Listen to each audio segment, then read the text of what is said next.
माता नास्ति पिता नास्ति नास्ति बन्धु सहोदरः अर्धं नास्ति गृहं नास्ति तस्मात् जाग्रत जाग्रत तस्मात् जाग्रत जाग्रतः चिन्तयाम्यहं श्री साईनामं भक्तरक्षकं भवरोगनाशकं पर्तिनिवासं श्री सद्गुरुदेवं पर्तिनिवासं श्री सद्गुरुदेवं चिन्तयाम्यहं श्री సాయినామం. ఓం శ్రీ సాయిరామ్. అందరికీ సాయిరామ్. 4వ రోజు పారాయణం తపోవన. 7వ అధ్యాయం. బాబా ఘటన సమర్థుడు. బ్రహ్మ సృష్టి చేయు బ్రహ్మాండములనెల్ల విష్ణువెంతో పెంచి వృద్ధి చేయు పరమశివుడు ద్రుంచు పాపిష్టి జీవుల గురుడు 3 క్రియలు కూర్చునొకడే.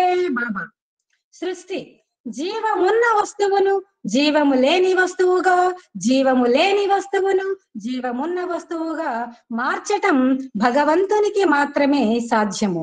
ఆయనకు అది ఒక క్రీడ. పుట్టపర్తిలో ఒకసారి శ్రావణ శుక్రవారం నాడు గౌరీ పూజ సందర్భంగా ఒక దంపతులు స్వామికి పాద పూజ చేసుకొనాలని సంకల్పించి స్వామిని ప్రార్థించి అనుమతి పొందారు.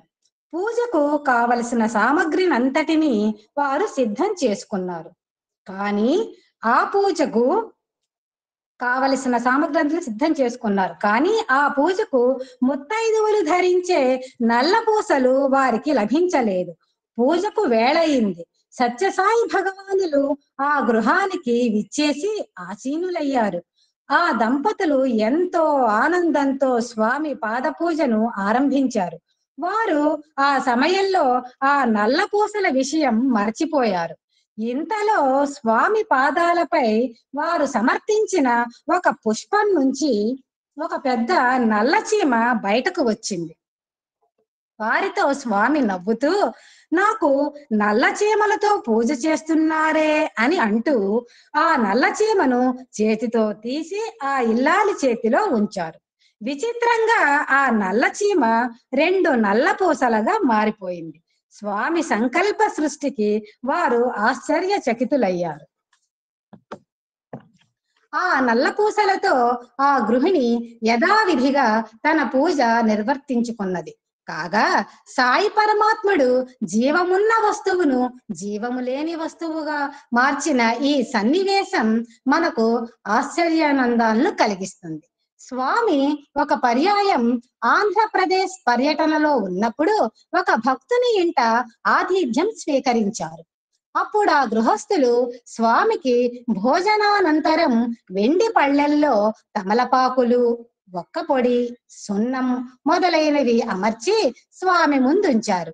స్వామి లేత తమలపాకులు తీసుకొని తాంబూల చర్వణం చేస్తూ తీసిన ఆ తమలపాకు ఈనెలను ఆ పళ్ళెల్లో ఒక చిన్న చిలుక ఆకారంలో అమర్చారు.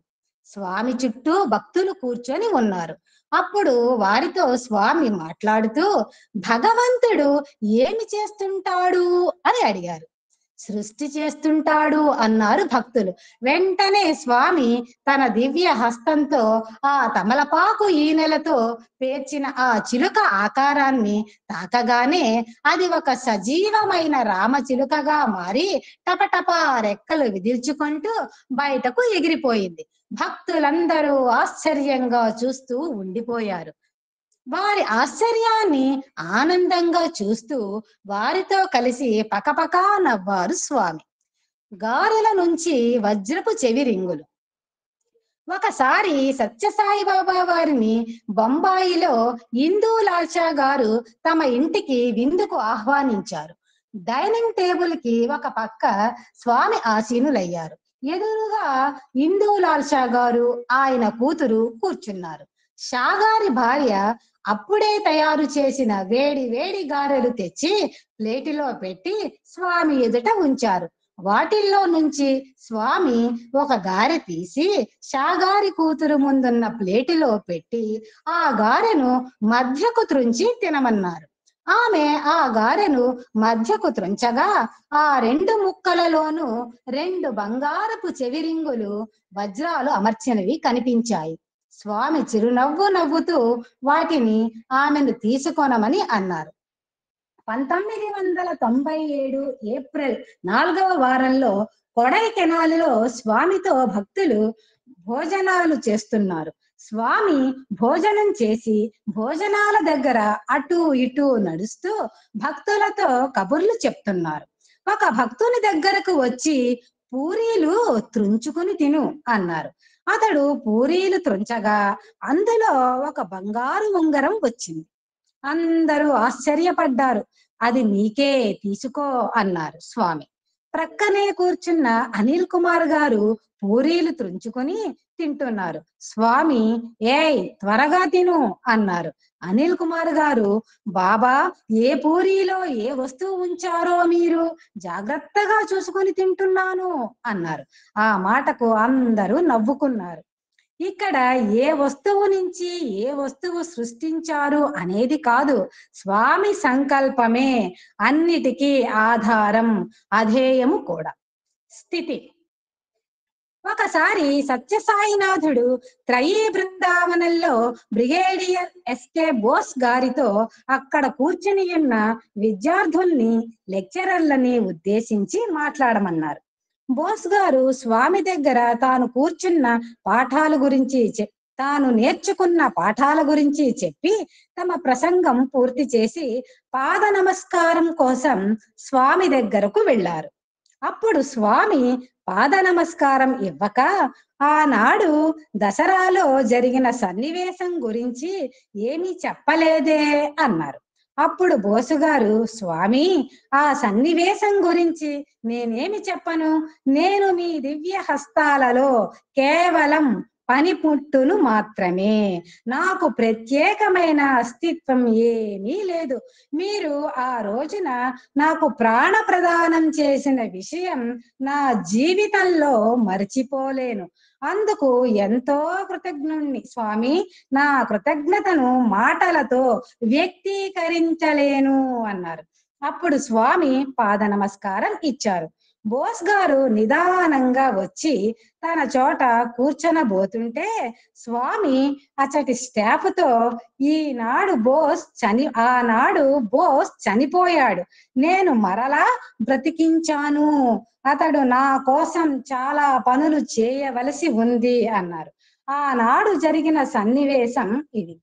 అది 1988వ సంవత్సరం అక్టోబర్ 20వ తేదీ గురువారం, విజయదశమి రోజు.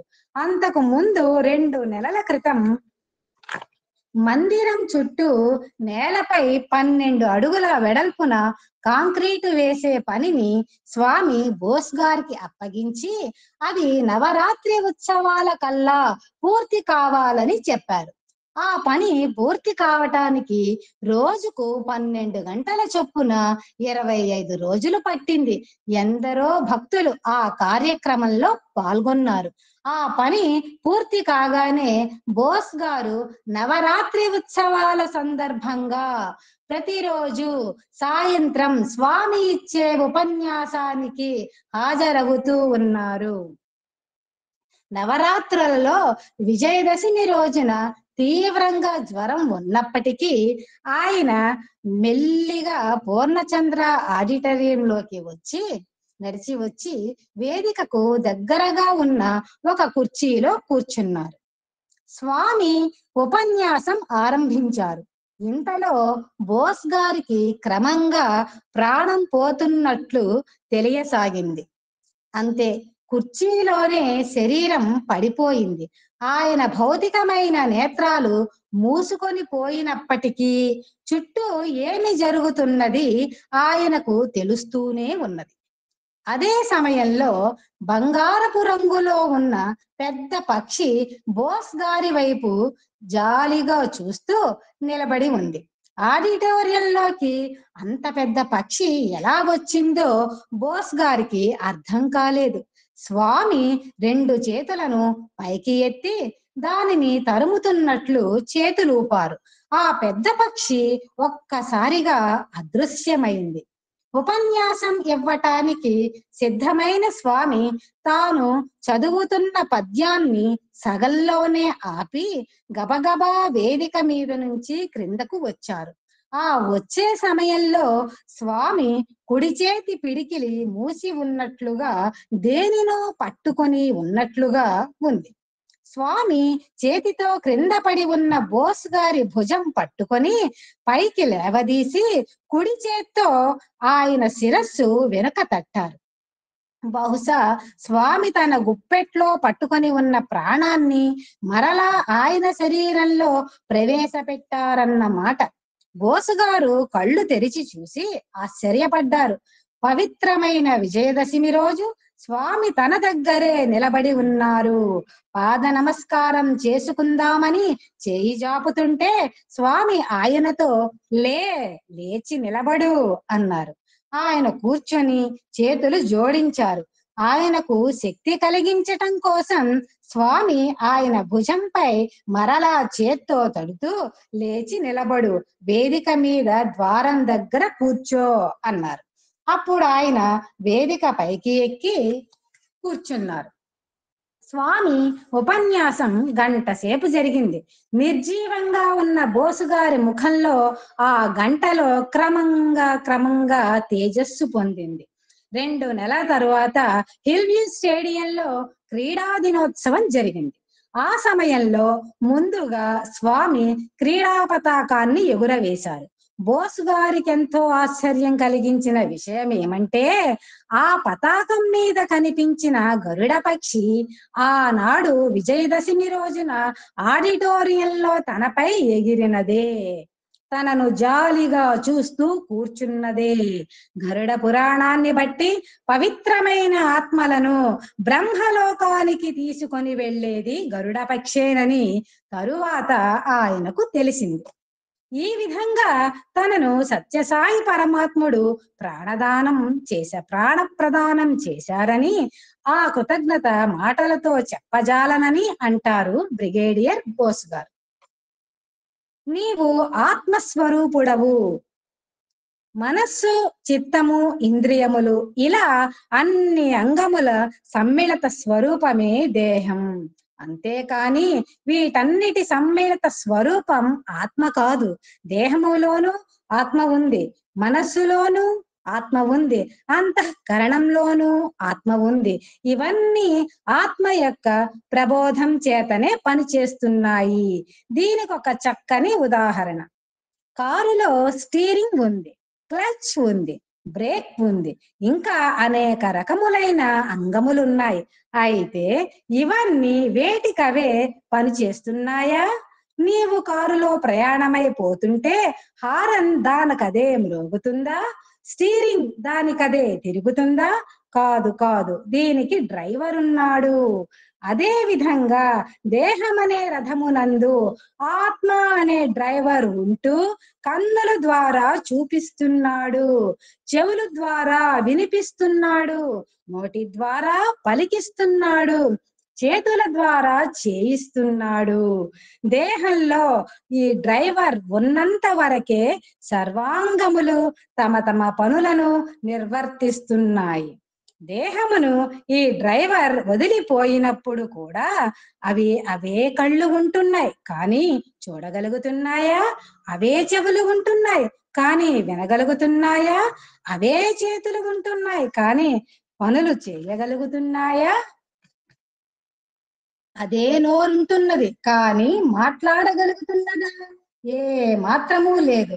సర్వాంగములు స్తంభించిపోతాయి, జడమైపోతాయి. అంతకు పూర్వం వీటన్నిటి ద్వారా పనులు చేయించినది ఆత్మ అనే మాస్టర్. అతను ఈ దేహంలో ఉన్నంత వరకు ఇది శివం. దేహమును వదిలిపోతూనే అది శవం.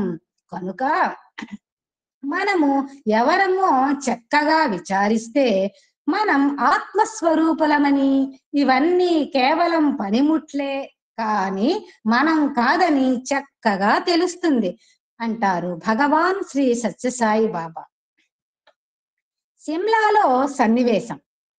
సత్యసాయి పరమాత్ముని అతిలోక మహనీయమైన దివ్య శక్తికి ఒక ఉదాహరణమిది.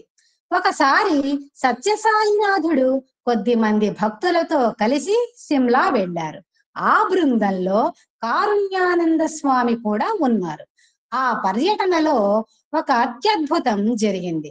ఆ రోజు సాయంత్రం వారంతా సిమ్లా చేరుకున్నారు. సాయంత్రం సమయం దాటి చీకటి పడుతున్న వేళ సుమారు 6:30 గంటలకు సిమ్లాలోనే వేరొక చోట ఒకరింట్లో ఒక 2 సంవత్సరాల పసిబాలుడు మరణించాడు. ఆ తల్లిదండ్రులు ఆందోళనతో దుఃఖంతో అలమటించిపోతున్నారు. ఆ సమయంలో వారి బాధను చూసి ఒక మిత్రుడు వారితో, సత్యసాయి బాబా వారు సిమ్లా వచ్చారు, మీరు ఈ బాలుణ్ణి ఎత్తుకొని వెళ్ళి స్వామి పాదాలపై ఉంచి శరణు వేడండి అని సలహా ఇచ్చాడు. సరేనని ఆ తల్లిదండ్రులు గబగబా ఆ పసివాడి శరీరాన్ని ఒక వస్త్రంలో చుట్టుకొని స్వామి విడిది దిగిన చోటకు చేరుకున్నారు. ఆ తల్లి స్వామిని చూసి పొంగి పొరలిన దుఃఖంతో చెంత చేరి ప్రాణం లేని ఆ పసివాని శరీరాన్ని స్వామి ఎదుట ఉంచి, స్వామి, ఈ పసివాణ్ణి బ్రతికించు స్వామి, బ్రతికించు అంటూ ఒకటే రోధించింది. కరుణాంతరంగుడైన సత్యసాయినాథుడు తన కృపా కటాక్షాన్ని ఆ బాలునిపై ప్రసరింపజేశారు. అంతే, ఆ బాలునికి అప్పటికప్పుడు ప్రాణం వచ్చి ఏడ్వసాగాడు. ఆ తల్లిదండ్రుల ఆనందానికి హద్దే లేదు. వారి దుఃఖ బాష్పాలన్నీ ఆనంద బాష్పాలుగా మారిపోయాయి. ఆ ఆనంద బాష్పాలతో వారు స్వామి పాదపద్మాలను తడిపివేశారు. ఆ దృశ్యం చూసిన భక్తులు చలించిపోయి పరమానందంతో జయ జయ నినాదాలు చేశారు. లయం. స్వామిని చిన్నప్పుడు వాత్సల్యంతో కన్న కుమారుని వలె చూసుకున్న ధన్యురాలు కరణం సుబ్బమ్మ. స్వామిని దర్శించే భక్తులందరికీ నిత్యము ఆహారం వండి పెట్టి ఆ తల్లి తన జీవితాన్ని సార్థకం చేసుకున్నది. ప్రశాంతి నిలయం మందిరం నిర్మాణం జరుగుతున్న రోజులలో స్వామి ఒకసారి సుబ్బమ్మతో, అమ్మా, నీకు మరొక్క సంవత్సరం ఆయుష్ ఉంది అన్నారు. ఆ మాట విని సుబ్బమ్మ ఆశ్చర్యపడి ధైర్యాన్ని కూడగట్టుకొని స్వామి స్వామి సేవను మరింత శ్రద్ధగా చేయసాగింది. క్రమంగా ఆమె ఆరోగ్యం క్షీణించసాగింది. ఆమె పుట్టింటి వారు ఆమెను కొన్నాళ్లు తమతో ఉంచుకొనవచ్చునని తమ స్వగ్రామం తీసుకొని వెళ్ళారు. కానీ స్వామిని విడిచి ఆమె అక్కడ ఉండలేక తిరిగి పుట్టపర్తి వచ్చి తన శక్తికి తగినట్లు స్వామి సేవలో పాల్గొంటూ వచ్చింది. మరి కొన్నాళ్లకు కొందరు భక్తులు పుట్టపర్తి వచ్చి స్వామిని తమ ప్రాంతాలకు ఆహ్వానించి తీసుకుని వెళుతున్నారు. వెళ్ళేటప్పుడు స్వామి సుబ్బమ్మతో, అమ్మా, నీ చివరి దశలో నేను వచ్చి తులసి తీర్థం ఇస్తాను అన్నారు. కొన్నాళ్ల తర్వాత సుబ్బమ్మ పరిస్థితి బాగుండక ఆమెను బుక్క పట్టణంలోని తల్లిగారింటికి తీసుకుని వెళ్ళారు. అక్కడే ఆమె తుది శ్వాస విడిచింది. చుట్టూ చేరిన గ్రామస్తులు స్వామి సుబ్బమ్మకు మాట ఇచ్చిన ప్రకారం రాని విషయాన్ని ఎగతాళిగా చెప్పుకొనసాగారు. ఆ సమయంలో భగవాన్ బాబా ఒక భక్త బృందంతో మద్రాస్ ప్రాంతాలలో ఉన్నారు. ఆనాడు స్వామి తక్షణమే తాను వెళ్ళవలసి ఉన్నదని భక్తులకు చెప్పి బయలుదేరారు. స్వామి బుక్క పట్టణం చేరుకోగానే గ్రామస్తులు సుబ్బమ్మ క్రిందటి రోజునే మరణించిన విషయాన్ని తెలియజేశారు. అప్పటికి సుబ్బమ్మ శరీరమంతా చీమలు పట్టాయి. స్వామి అక్కడకు వచ్చి, సుబ్బమ్మ చనిపోలేదు, ఆమె బ్రతికే ఉంది అన్నారు.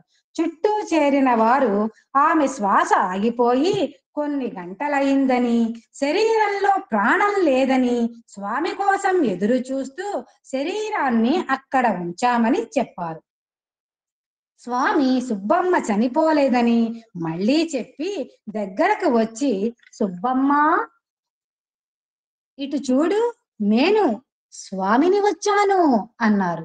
సుబ్బమ్మ కళ్ళు తెరిచి చూసింది. ఆమె కళ్ళ వెంట బాష్ప బిందువులు పొంగి పొరలాయి. గ్రామస్తులు ఈ దృశ్యం చూసి ఆశ్చర్యపడ్డారు. స్వామి తన చేతి వేళ్లను ఆమె నోటి దగ్గర ఉంచారు. ఆ వేళ్ల నుంచి గంగాజలం ఆమె నోటిలో పడసాగింది. ఆమె చప్పరించి గుటకలు వేసింది. ఆమె ముఖంలో ఆనందపు తేజస్సు తాండవించింది. ఆమె స్వామి చేతులు పట్టుకొని తృప్తిగా కన్ను మూసింది. ఎవరి జీవితం ఎప్పుడు సమాప్తమవుతుందో స్వామికి స్పష్టంగా తెలుసు. సృష్టి స్థితి లయములు జగత్ ప్రభువైన బాబా అధీనములై ఉన్నాయి. భగవాన్ అంటే ఒక పర్యాయం ఇంటర్వ్యూ గదిలో స్వామి కొందరు భక్తులతో మాట్లాడుతున్నారు. ఆ సమయంలో స్వామి తమ అరచేతిని చూపించి ఇందులో ఏముంది అని అడిగారు. ఏమీ లేదు అన్నాడు ఒక భక్తుడు. ఏమీ లేని ఈ చేతిలో అన్నీ ఉన్నాయి అంటూ గంభీరంగా గుప్పెట తెరిచారు. స్వామి చేతిలో చిన్న మిడత సృష్టింపబడి ఉంది. ఆ మిడత చేతిలో అతి చిన్న లేత ఆకు దాని ఆహారానికి సృష్టింపబడి ఉంది. ఆ మిడత ఆ ఆకును తింటున్నది. కొంచెం సేపు అయిన తరువాత స్వామి మరలా గుప్పెట మూసివేశారు. అంతే, అది అదృశ్యమైపోయింది. ఆ గదిలో కూర్చున్న భక్తులు ఆశ్చర్యంతో చూశారు. సృష్టి స్థితి లయములు తన అధీనములో ఉన్నాయని అజ్ఞానులమైన మనకు స్వామి తెలియజేస్తున్నారన్నమాట. ఈ సన్నివేశం జరిగి దాదాపు 30 సంవత్సరాలయ్యింది. భగవాన్ అనే పదము సృష్టి స్థితి లయములను సూచిస్తాయి. ఈ 3 దివ్య శక్తులు కలిగిన వాడు శ్రీ సత్యసాయి భగవానుడు. ఓం శ్రీ సత్యసాయి పరబ్రహ్మణే నమః. శాంతి శాంతి శాంతి. ఇది 7వ అధ్యాయం. 8వ అధ్యాయం. పంచభూతములు బాబా అధీనం.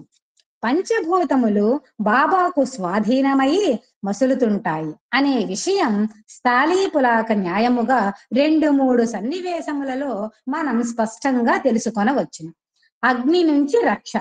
ఒక రోజున శ్రీ సత్యసాయి బాబా వారికి హఠాత్తుగా 104.5 డిగ్రీల జ్వరం వచ్చింది. స్వామి దగ్గర కూర్చున్న భక్తులు గాబరా పడ్డారు. ఒక 5 నిమిషముల తరువాత స్వామికి జ్వరం 99 డిగ్రీలకు తగ్గింది. ఈ విధంగా ఆకస్మికంగా ఉష్ణోగ్రత పెరగటానికి, వెంటనే తగ్గటానికి గల కారణం ఎవరికీ తెలియలేదు. ఆ రాత్రి 9:30 గంటలకు మేడ మీద వెన్నెల భోజనాల సమయంలో బాబా వారు ఆ విందులో పాల్గొన్న ఒక భక్తునితో, రేపు నీవు ఇంటికి పోయినప్పుడు ఇకపైన నిప్పు దగ్గర ఎక్కువ జాగ్రత్తగా ఉండమని మీ తల్లితో చెప్పు. ఎప్పుడు ఆమె వెంటనే ఉండి కష్టాల నుంచి కాపాడతానని చెప్పు అన్నారు. అప్పుడు అక్కడ చేరిన భక్తులు ఆశ్చర్యపడి ఆ విషయమేమిటో చెప్పమని బాబా వారిని అడిగారు. అప్పుడు స్వామి, ఇతని తల్లి తన చుట్టూ నూనె దీపాలు పెట్టుకొని పూజా గృహంలో నిలబడి ప్రార్థన చేస్తుంటే ఆమె చీరకు నిప్పంటుకున్నది అని చెప్పారు. అది విన్నవారు స్వామి అనుజ్ఞతో ఆమెకు ట్రంక్ కాల్ చేశారు. ఆమె ఫోన్ దగ్గరకు వచ్చింది. అప్పుడు స్వామి ఆమెతో మాట్లాడుతూ తాను అనుగ్రహించి మంటలు చల్లార్చిన విషయం తెలిసి ఆమెను ఊరడించారు. అప్పుడు ఆమె స్వామి, మంటలు చల్లార్చే సమయంలో తమ చేతులెంత కాలి ఉంటాయో కదా అని అడిగింది. దానికి స్వామి, లేదమ్మా, నా చేతులు కాలలేదు, కానీ జ్వరం హెచ్చుగా వచ్చి వెంటనే తగ్గిపోయింది అన్నారు. జలము నుంచి రక్ష.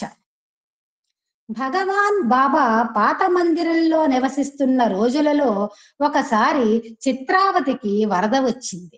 వరద నీరు క్రమంగా మందిరం చుట్టూ చేరింది. కొద్ది నిమిషాలలో ఆ నీరు లోపలకు ప్రవేశించి మందిరమంతా జలమయమయ్యే పరిస్థితి ఏర్పడింది. వెంటనే బాబా నీటిలో దిగి, ఇక చాలు, వెనుకకు మరలిపో అని ఆదేశించారు. వెంటనే నదీ ప్రవాహం తగ్గిపోయింది. 1962 దసరా ఉత్సవాలలో మొదటిసారిగా వేద పురుష సప్తాహ జ్ఞాన యజ్ఞం జరిగింది. వేల కొలది భక్తులు ప్రశాంతి నిలయం చేరుకున్నారు. పూర్ణాహుతి జరగబోయే సమయానికి ఆకాశం మేఘావృతమైంది. గంభీరమైన మేఘ గర్జనలతో కుంభవృష్టి సూచనలు కనిపించాయి. అప్పటికింకా ఆడిటోరియం కట్టలేదు. భక్తులంతా ఆరుబయట సమావేశమై ఉన్నారు. వర్షం వస్తే కార్యక్రమానికి తీవ్రమైన అంతరాయం కలుగుతుందని ప్రజలలో కలవరం బయలుదేరింది.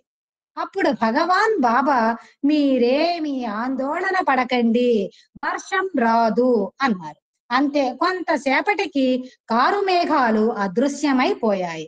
వచ్చిన భక్తులందరూ పూర్ణాహుతి కార్యక్రమాన్ని తనివి తీరా చూసి ఆనందించారు. నీరు పెట్రోలుగా.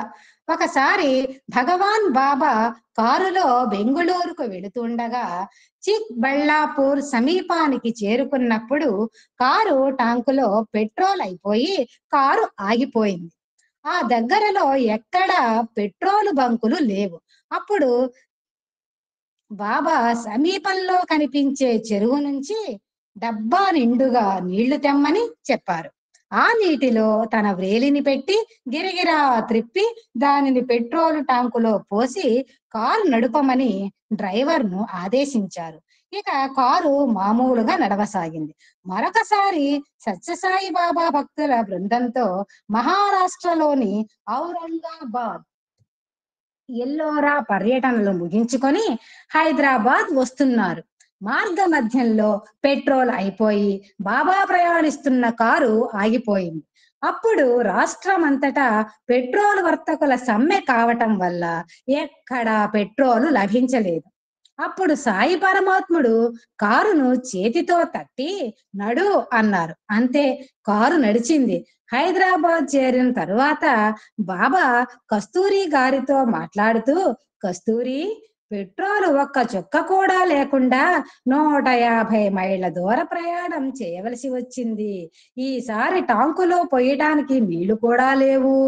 మేము ప్రయాణం చేసిన త్రోవలో ఎక్కడా ఒక చెరువు కానీ నది కానీ లేవు అన్నారు.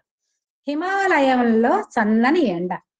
1961 జూన్లో భగవాన్ బాబా తన తల్లిదండ్రులను, కొందరు భక్తులను బదరీనాథ్ యాత్రకు తీసుకుని వెళ్లారు. అప్పుడు ఉత్తరప్రదేశ్ గవర్నరుగా ఉన్న బూర్గుల రామకృష్ణారావు గారు ఆ పర్యటనకు కావలసిన ఏర్పాట్లను పర్యవేక్షించారు.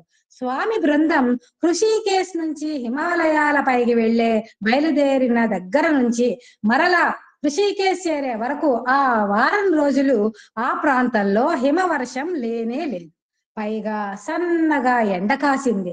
అక్కడ ఆధ్యాత్మిక జీవనం గడిపేవారు ఆ వాతావరణం చూసి ఆశ్చర్యపడి, ఎవరో మహాపురుషుడు ఇటు వచ్చి ఉంటాడు, అందువల్లనే ప్రకృతి ఎంతో అనుకూలంగా ఉంది అని భావించారు. భగవాన్ బాబాతో ఒక భక్తుడు, స్వామి, మీరు చాలా కొద్దిగా ఆహారం తీసుకుంటున్నారు, పాంచభౌతికమైన ఈ శరీరానికి శక్తి ఎలా వస్తుంది అన్నాడు. అప్పుడు స్వామి, పంచభూతాలు నాకు శక్తినివ్వటం కాదు, వాటికి శక్తినిచ్చేది నేనే అన్నాడు. ఓం శ్రీ సత్యసాయి పరబ్రహ్మణే నమః. శాంతి శాంతి శాంతి. ఇది 8వ అధ్యాయం సమాప్తః. సర్వం శ్రీ సత్యసాయి విందాచరణాల విందార్పణమస్తు. జై సాయిరామ్. సాయిరామ్ అండి. 9వ అధ్యాయం. నేనుండగా భయం ఎందుకు. కస్తూరి గారు ప్రశాంతి నిలయంలో స్థిర నివాసం ఏర్పరచుకున్న క్రొత్తలో అక్కడున్న కొద్ది మంది ఇళ్లకి అప్పుడప్పుడు స్వామి వచ్చి ఆనందం పంచిపెట్టేవారు. ఆ విధంగా సాయి భగవానుడు వారింటికి వచ్చినప్పుడు కస్తూరి గారి శ్రీమతిని స్వామి ఒక పాట పాడమన్నారు. ఆమె స్వామిపై తాను అల్లుకున్న ఒక కన్నడ గీతం గానం చేసింది. నిన్ను నిన్ను నంబి విందే ఎన్నంకై విదదిదురు ఘన మహిమనే సాయినాథ. ఓ సాయి తండ్రి, పరిపూర్ణమైన విశ్వాసంతో నిన్ను నమ్మి నీ దగ్గరకు వచ్చాను, నా చేయి విడిచిపెట్టకు అని ఆ పాట భావం. అందుకు సమాధానంగా స్వామి ఆమె మాతృభాష అయిన తమిళంలో ఒక పాట పాడారు. విరంబం మున్నే తొరువారే వేండం మున్నే తరువారే సాయిబాబా. భయం ఎందుకు? మీరు కోరకముందే సాయిబాబా వరాలు ప్రసాదిస్తాడు. మీరు ప్రార్థించడానికి ముందే మీ రక్షణకై ఆయన పరుగున వస్తాడు అని ఆ పాట భావం. భక్తురాలు అడిగిన మాటకు భగవంతుడిచ్చిన సమాధానం ఎంత అద్భుతంగా ఉందో కదా. ఈ సమాధానం ఆమె కోసం మాత్రమే కాదు, ఈ ప్రపంచంలో ఆర్తులకందరికీ వర్తిస్తుంది. అంతేకాదు, ఈ విశ్వంలో జీవకోటికి అంతటికీ వర్తిస్తుంది. లారీ క్రింద పడిన బాలుడు కాపాడిన విధము 1955లో జరిగిన సంఘటన ఇది. ప్రశాంతి నిలయంలో మందిరం చుట్టూ భక్తులు నివాస భవనాలు తయారవుతున్నాయి.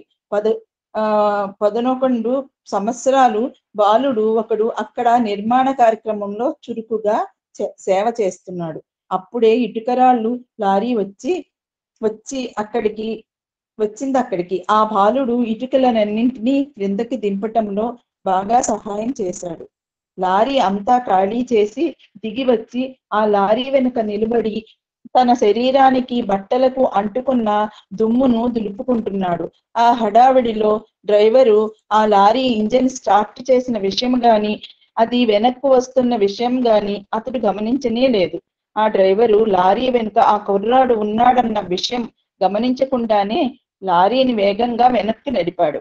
ఆ బాలుడు ఒక్కసారిగా చూసేసరికి ఆ లారీ మృత్యువు లాగా పెద్ద శబ్దంతో తనను నెడుతుండగా అతడు భయంతో అచేతనుడై కాళ్ళు తడబడగా అక్కడే పడిపోయాడు. ఘోరమైన సంఘటన జరిగింది. కర్కశమైన ఆ పెద్ద లారీ టైరు అతన్ని సుకుమారమైన కాలు మీదుగా వెళ్ళింది. ఆ సమయంలో అతడు చేసిందల్లా పెద్దగా అరుస్తూ స్వామి అని పిలవటం ఒక్కటే. వెంటనే అతడు అక్కడే కళ్ళు తిరిగి సృహ తప్పి పడిపోయాడు.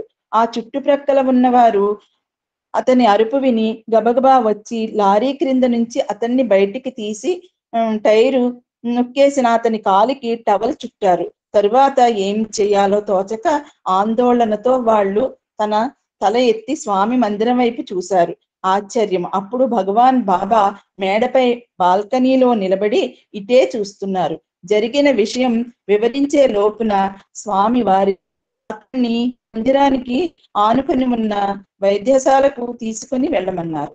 స్వామి ఆజ్ఞ ప్రకారం చేసిన తరువాత ఆ బాలుని అన్నయ్య స్వామి దగ్గరకు పరిగెత్తుకుని వెళ్ళి, స్వామి, తమ్ముడికి ఒక కాలు పూర్తిగా పోయింది అని ఏడవసాగాడు. స్వామి అతన్ని వాదార్స్తూ, బాధపడకు, కాలుకి ఏమీ కాలేదు అంటూ తన అంగీ చేతి దగ్గర పైకి లాగి అరచెయ్యి చూపించారు. స్వామి చేతిపై లారీ టైరు గుర్తుపడి ఉంది. స్వామి తన అరచేతిని అడ్డుపెట్టి లారీ బరువును కాలు మీద పడకుండా కాపాడానని చెప్పారు. కాలు ఎముక ఒకటి కూడా విరగకుండా ఉండటం చూసి డాక్టర్లు ఆశ్చర్యపడ్డారు. స్వామి దివ్య సంకల్పం వల్ల, అపారమైన కరుణ వల్ల త్వరలోనే ఆ బాలుడు పూర్తి ఆరోగ్యం పొందాడు.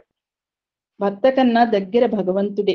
కుమార్ అనే విద్యార్థి పుట్టపర్తిలో శ్రీ సత్యసాయి కళాశాలలో చదువుతున్నాడు. అతని తల్లిదండ్రులకు స్వామి ప్రశాంతి నిలయంలో తమ మందిరానికి దగ్గరలో తూర్పు భవనంలో క్రింద అంతస్తులో మొదటి వాటా ఇచ్చారు. ఒకరోజు సాయంత్ర సమయంలో మందిరంలో భజనలో కుమారు సాయి పితా ఔర్ మాత సాయి అని పాట పాడుతున్నాడు. ఆ సమయంలో స్వామి సరిగ్గా అతని సమక్షంలో భజన నీకు రాదా? సాయి పితా ఔర్ మాతా సాయి ఊరికే గబగబా చదువుకోతే ఎవరైనా మంచిగా పాడేవాళ్ళు సాయి పితా ఔర్ మాతా సాయి పాడండి దయచేసి. सर मैं पार्थिदा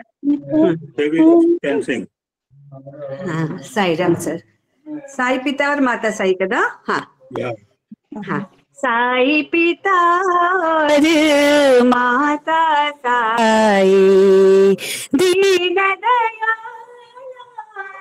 दाता साई साई पिता और माता साई साई गुरु साई सखा सहोदर साई सत्य शिव साई सुंदर वेद उपनिषद गीता साई वेद उपनिषद गीता साई दीन दयाला दाता साई साई पिता और माता साई पिता और माता साई साई राम మన సత్సంగము సందర్భోచితంగా ఉండాలి. ఎవడన్నా అవుతాడు చదవమంటే. ఓకే సాయిరామ్ అండి అని పాట పాడుతున్నాడు. ఆ సమయంలో స్వామి సరిగ్గా అతని సమక్షంలోనే సింహాసనంపై కూర్చుని పాటకు అనుగుణంగా శిరస్సు పంకిస్తూ ఉన్నారు. ఆ సమయంలో బాబా కళ్ళల్లో ఎంతో కరుణ పొంగి పొర్లుతుంది. కుమార్ పాడుతున్న పాట మొదటి చరణం పూర్తి అయిందో లేదో వెంటనే స్వామి సింహాసనం నుండి లేచి బయటకు వెళ్ళారు. తన పాట భగవానుడికి నచ్చలేదేమోనని కుమార్కి గోరంత సందేహం కలిగిన మాట వాస్తవమే. స్వామి భజన హాలు నుంచి బయటకు వచ్చి ఇసుక ప్రదేశం దాటి కుమార్ తల్లిదండ్రులుండే తూర్పు ప్రశాంతిలోని మొదటి వాటా లోపలికి వెళ్లారు. దర్శనం చోట కూర్చుని ఉన్న భక్తులు, ఆ చిన్న గోడకు అవతల నిలబడి ఉన్న భక్తులు ఈ దృశ్యం చూసి ఆశ్చర్యపోయారు. కారణం, స్వామి ఎప్పుడూ మందిరం ఆవరణ దాటి ఇలా బయటకు నడిచి రావటం కొన్ని సంవత్సరాల క్రితం తప్ప ఆ తరువాత ఇటీవల కాలంలో ఎవ్వరూ చూడకపోవటమే. ఆ ఇంట్లో కుమార్ తల్లి హార్ట్ అటాక్ వచ్చిన కారణంగా అవస్థ పడుతుంది. స్వామి గబగబా లోపలికి వెళ్ళి ఆమెకు గ్లాసుతో మంచినీరిచ్చి విభూతి సృష్టించి ఇచ్చి ఆమెకు ధైర్యం చెప్పి వచ్చి భజన హాలులో సింహాసనంపై కూర్చున్నారు. సరిగ్గా అప్పటికి ఆ పాట పూర్తి కావస్తుంది. ఆయన భజన అయిన తరువాత స్వామి కుమార్తో, నేనెందుకు బయటకు వెళ్ళానో తెలుసా? నీ తల్లి మృత్యుముఖంలో ఉంటే రక్షించడానికి నీవే తల్లివి, నీవే తండ్రివి అని పాడుతుంటే, నీ తల్లి ప్రమాద స్థితిలో ఉంటే నేనిక్కడ ఎలా స్థిమితంగా కూర్చొనగలను? అందుకు నేను నీ ఇంటికి వెళ్ళి నీ తల్లిని రక్షించి వచ్చాను అన్నారు. ఆమె భర్త అక్కడే భక్తుల వరుసలో కూర్చొని ఉన్నాడు. కుమారుడు అక్కడే స్వామి మందిరంలో ఉన్నాడు. అయినా ఆ తల్లిని భగవంతుడు ఒక్కడే కాపాడగలిగాడు. అందువల్ల భర్త కన్నా కుమారుని కన్నా ఆత్మీయుడు భగవంతుడు ఒక్కడేనని తెలుస్తుంది. మాతృదేవత కన్నా మరింత సన్నిహితుడు భగవంతుడే. ఒకసారి మద్రాసులో SAP కళ్యాణ మండపంలో స్వామి ఉపన్యాసం ఏర్పాటైంది. వేల మంది స్వామి సందర్శనం కోసం సుమధుర భాషణ కోసం ఎదురు చూస్తున్నారు. భగవాన్ బాబా రాగానే ఆ ప్రాంతమంతా ఆనందంతో నిండిపోయింది. స్వామి దివ్య మంగళ రూపం అందరికీ ఆనందం కలిగించింది. దర్శనం అనంతరం స్వామి తెలుగులో ప్రసంగించటం ఆరంభించారు. ఆ ఉపన్యాసాన్ని చిత్తూరు నాగయ్య గారు పక్కన నిలబడి తమిళంలోకి అనువాదం చేస్తున్నారు. సభ అంతా ప్రశాంతంగా. ఫుల్ స్టాప్ దగ్గర ఒక బిట్ ఆగమ్మా. ఓకే సాయిరామ్. పక్కన నిలబడి తమిళంలోకి అనువాదం చేస్తున్నారు. సభ అంతా ప్రశాంతంగా నిశ్శబ్దంగా ఉంది. అంత అత్యంత ప్రియమైన భగవానుని దివ్యవాణి వీణులారా గ్రోలుతూ అందరూ మైమరిచి ఉన్నారు. ఆ సమయంలో ఒక్కసారిగా ఒక తల్లి ఒడిలో ఉన్న సంవత్సరం వయసున్న చిన్న బాబు కెవ్వున ఏడవటం మొదలుపెట్టాడు. అందరూ ఒక్కసారిగా ఏమిటా కారణమని అటువైపు చూశారు. స్వామి కూడా కొన్ని క్షణాలు ఆగిపోయారు. స్వామి ఆ చిన్న బాలుణ్ణి ఆశీర్వదిస్తున్నట్లుగా అభయహస్తం చూపించి వెంటనే గుప్పిట మూసివేశారు. అంతే, ఆ పసివాని ఏడుపు వెంటనే ఆగిపోయింది.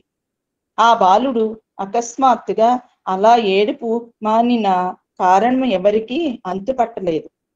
అప్పుడు స్వామి మూసి ఉంచిన తన గుప్పిట తెరిచి ప్రక్కన నిలబడిన చిత్తూరు నాగయ్య గారికి చూపిస్తూ, ఆ బాలుడు గొంతులో పావలా బిళ్ళ ఇరుక్కుపోయింది, తీసేశాను అన్నారు. నాగయ్య గారు ఆశ్చర్యానందంతో మైకులో ఈ విషయం చెప్పేసరికి అందరూ ఆనందంతో కరతళాల ధ్వనులు చేశారు.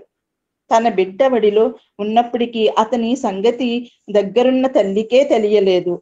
దీనిని బట్టి తల్లి కంటే కూడా భగవంతుడే ఎంతో సన్నిహితుడు అని మనకు అర్థమవుతుంది. ఆత్మహత్య చేసుకునే వ్యక్తిని రక్షించడం.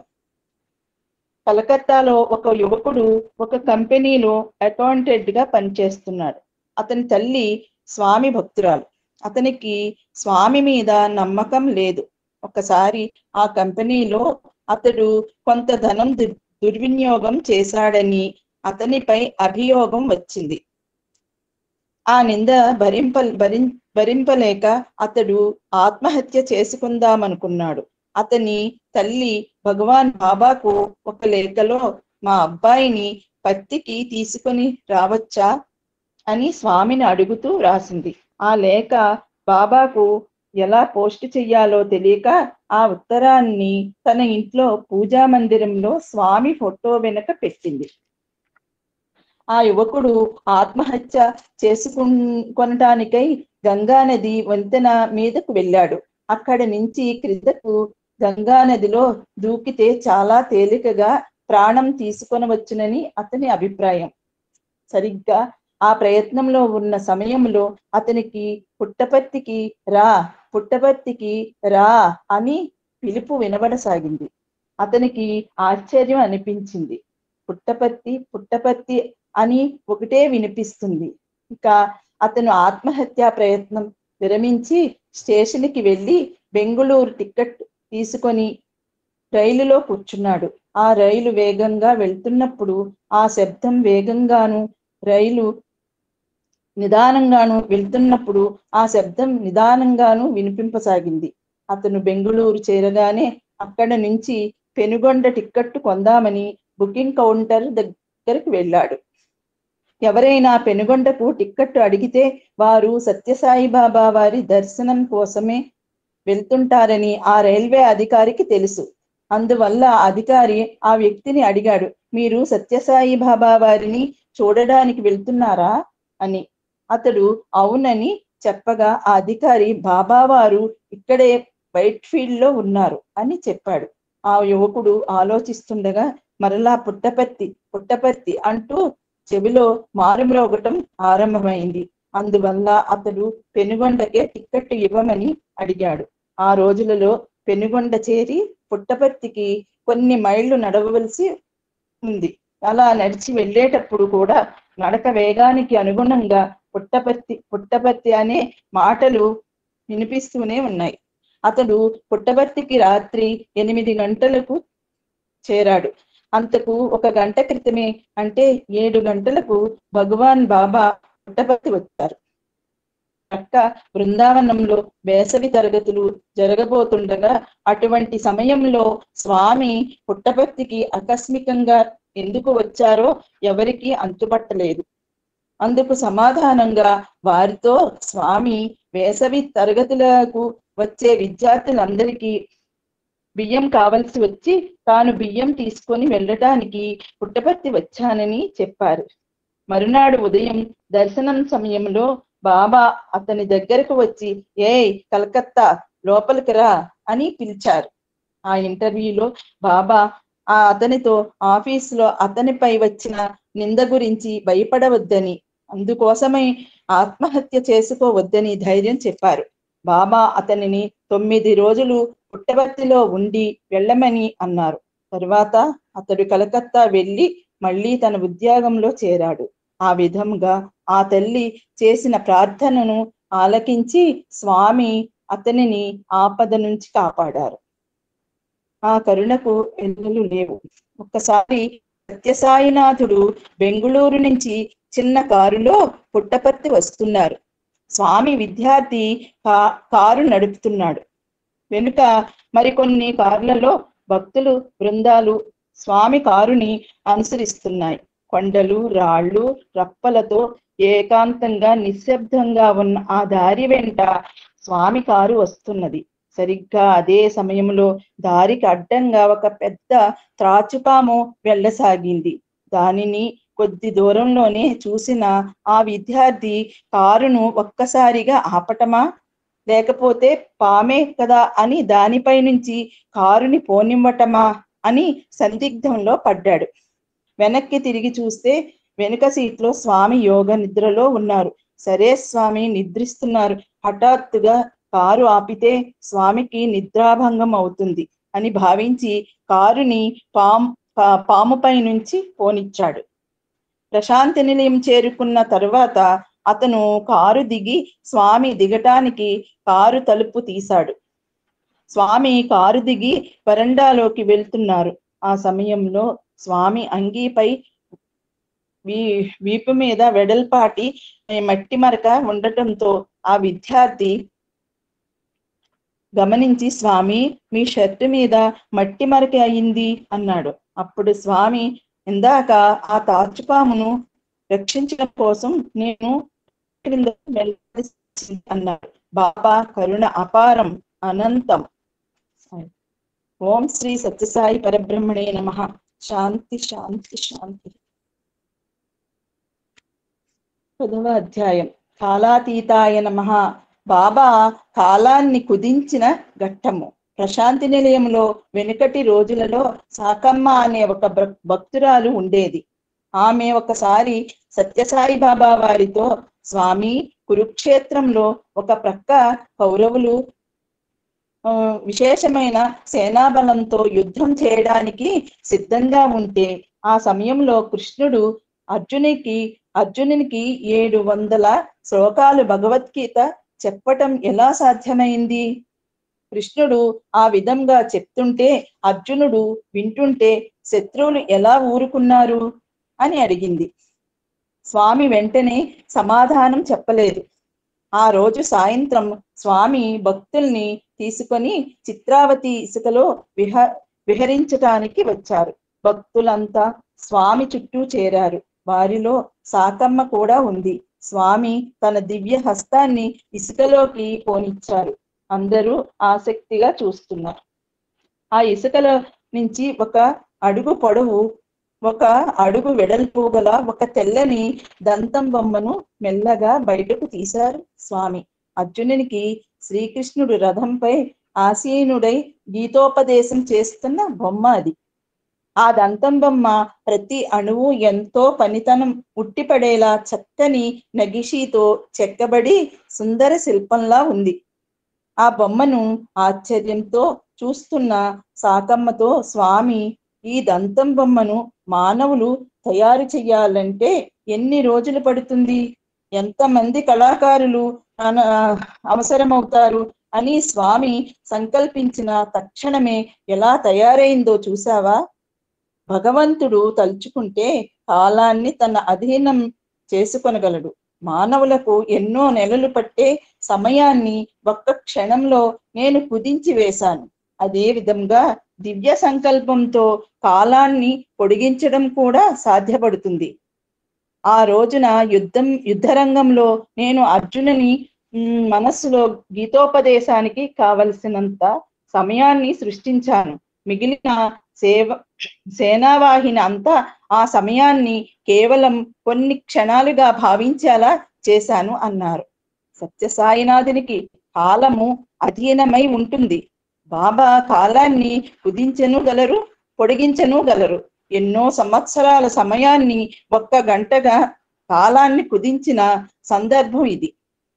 శ్రీలంకలోని కొలంబోలో ఒక క్రైస్తవ యువకుడు తన కళాశాలలో విద్య కోసం వచ్చి మద్రాసులోని కళాశాలలో చేరాడు. ఆ సమయంలో అతడు ఒకసారి శ్రీరామకృష్ణ మఠం సందర్శించాడు. శ్రీరామకృష్ణ పరమహంస ఆరాధించిన కాళికాదేవి చిత్రాన్ని చూసి అతడెంతో ఆకర్షితుడయ్యాడు. క్రమంగా ఆ యువకుడు కాళికాదేవి భక్తుడిగా మారి కాళీ ఉపాసన శ్రీరామకృష్ణ కాదు, శ్రీరామకృష్ణ. అది శ్రీరామకృష్ణ కాదు, రామకృష్ణ అనాలా? శ్రీ రామకృష్ణ పరమహంస. శ్రీ రామకృష్ణ పరమహంస ఆరాధించిన కాళికాదేవి చిత్రాన్ని చూసి అతడెంతో ఆకర్షితుడయ్యాడు. క్రమంగా ఆ యువకుడు కాళికాదేవి భక్తుడిగా మారి కాళీ ఉపాసన తీసుకొని ఆ మంత్రం జపం చేస్తూ సమాధి స్థితిలో గంటలు గంటలు గడిపేవాడు. తరువాత అతడు హిందూ సన్యాసిగా మారిపోయాడు కూడా. మరి కొన్నాళ్లకు అతడు తన తల్లిని చూసి రావాలని ఒకసారి కొలంబో వెళ్ళాడు.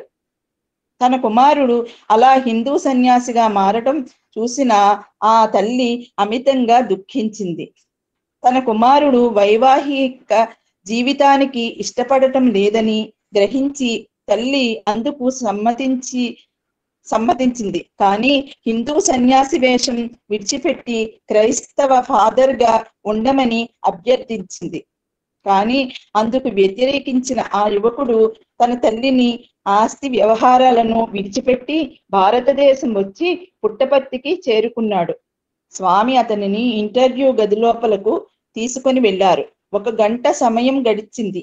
ఒక్కసారిగా లోపల నుంచి అమ్మా అని పెద్ద కేక వినిపించింది. మందిరం వరండాలో కూర్చున్న భక్తులందరికీ ఆ కేక వినిపించింది. తరువాత స్వామి ఇంటర్వ్యూ గది తలుపు తెరిచారు. ఆ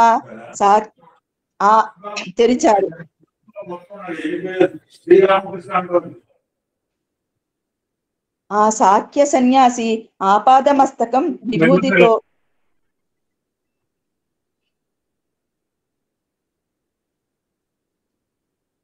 విభూతితో బయటకు వచ్చాడు.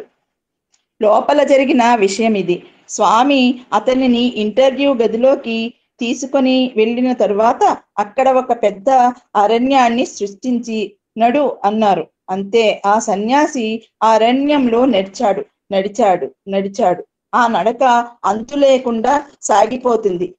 పెద్ద పెద్ద వృక్షాలు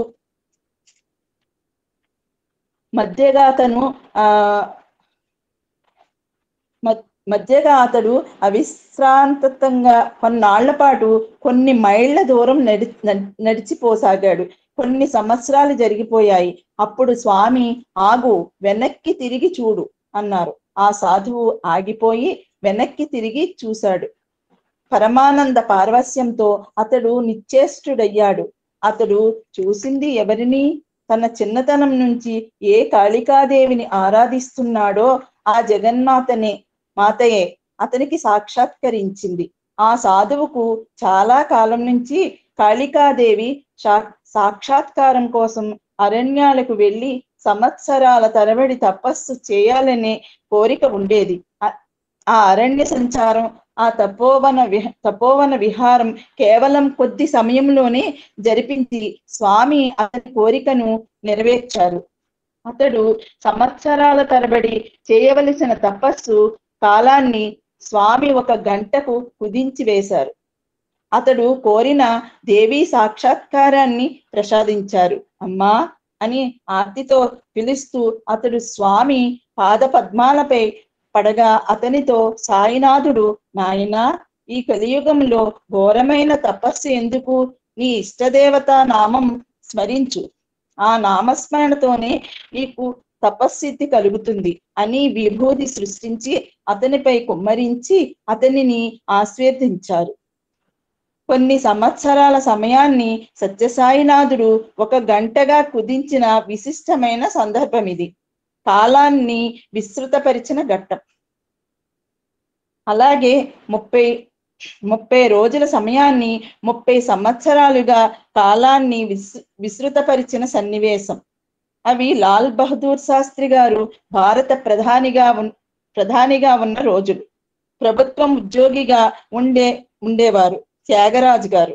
ఆయన ఒకసారి ఆరోగ్యం బాగుండక బెంగుళూరు హాస్పిటల్కి వచ్చి పరీక్ష చేయించుకున్నారు. డాక్టర్లు ఆయనను పరీక్షించి క్యాన్సర్ ఉన్నట్లుగా దృఢపరిచి ఆయనకు 3 నెలలు జీవితకాలం మాత్రమే ఉన్నదని చెప్పారు. ఆ డాక్టర్లు త్యాగరాజు గారితో, అయ్యా, మీరు అన్యథా భావించకపోతే ఒక మనవి. ఆ వ్యాధికి ఒక్కటే నివారణోపాయం ఉంది. అది ఏమంటే మీరు ఒక్కసారి భగవాన్ సత్యసాయి బాబా వారి పాదములను శరణు వేడండి. ఇంతకన్నా మరొక మార్గం లేదు. భగవాన్ బాబా గారి భక్తులు సూరి భగవంతం గారు ఈ హాస్పిటల్లోనే ఉన్నారు ప్రస్తుతం. వారిని చూడడానికి స్వామి రేపు ఇక్కడికి వస్తున్నారు. ఇది మీకు చక్కని అవకాశం అన్నారు. అందుకు త్యాగరాజు గారు నిరాకరించి, అయ్యా, నేను ఈ విధంగా బాబాల పాదాలను పడను. నేను ఎక్కడైనా వైద్యం చేయించుకోగలను అన్నాడు. తరువాత చాలా చోట్లకు వెళ్ళి వచ్చి 2 నెలల తరువాత తిరిగి అదే హాస్పిటల్లో మరలా పరీక్ష చేయించుకున్నారు. డాక్టర్లు ఆయనకు కేవలం 1 నెల రోజులు మాత్రమే జీవిత గడువు ఉన్నదని చెప్పారు. భయభ్రాంతుడైన త్యాగరాజు గారు పుట్టపర్తి ఎక్కడున్నది అని సంప్రదించి పుట్టపర్తి చేరుకున్నారు. కరుణాంతరంగుడైన సత్యసాయి భగవానుడు దర్శనం ప్రసాదిస్తూ దగ్గరకు వచ్చి, క్యాన్సరా అన్నారు. త్యాగరాజు గారికి దుఃఖం పొంగి పరులింది. అశ్రు బిందువులతో స్వామి పాదపద్మములపై పడ్డారు. స్వామి విభూతి సృష్టించి ఇచ్చి తినమన్నారు. ఆ విధంగా 3 రోజులు ఇచ్చి 3వ రోజు క్యాన్సర్ క్యాన్సిల్డ్ అన్నారు సత్యసాయి పరమాత్ముడు. తరువాత పరీక్ష చేయించుకుంటే క్యాన్సర్ చిహ్నాలే కనిపించలేదు. ఇది జరిగి 35 సంవత్సరాల పైగా కావస్తుంది. మొన్నటి వరకు సనాతన సారథి ఆఫీసులో పనిచేసి ప్రస్తుతం క్యాంటీన్ లో సేవ చేస్తూ స్వామి అనుగ్రహాన్ని చూరగొంటున్నారు త్యాగరాజు గారు. సత్యసాయినాథుడు 30 రోజుల్ని 30 సంవత్సరాలకు పైగా కాలాన్ని విస్తృతపరిచిన విశిష్టమైన ఘట్టం ఇది. భగవాన్ బాబాకు కాలం ఎప్పుడూ అధీనమై ఉంటుంది. అందుకే స్వామి సహస్రనామాలలో కాలాయ నమః, కాలకాలాయ నమః, కాలాంతకాయ నమః, కాల స్వరూపాయ నమః మున్నగు పేర్లు కనిపిస్తాయి. కాలము ప్రదేశము ఏది నన్ను బంధింపజాలవు.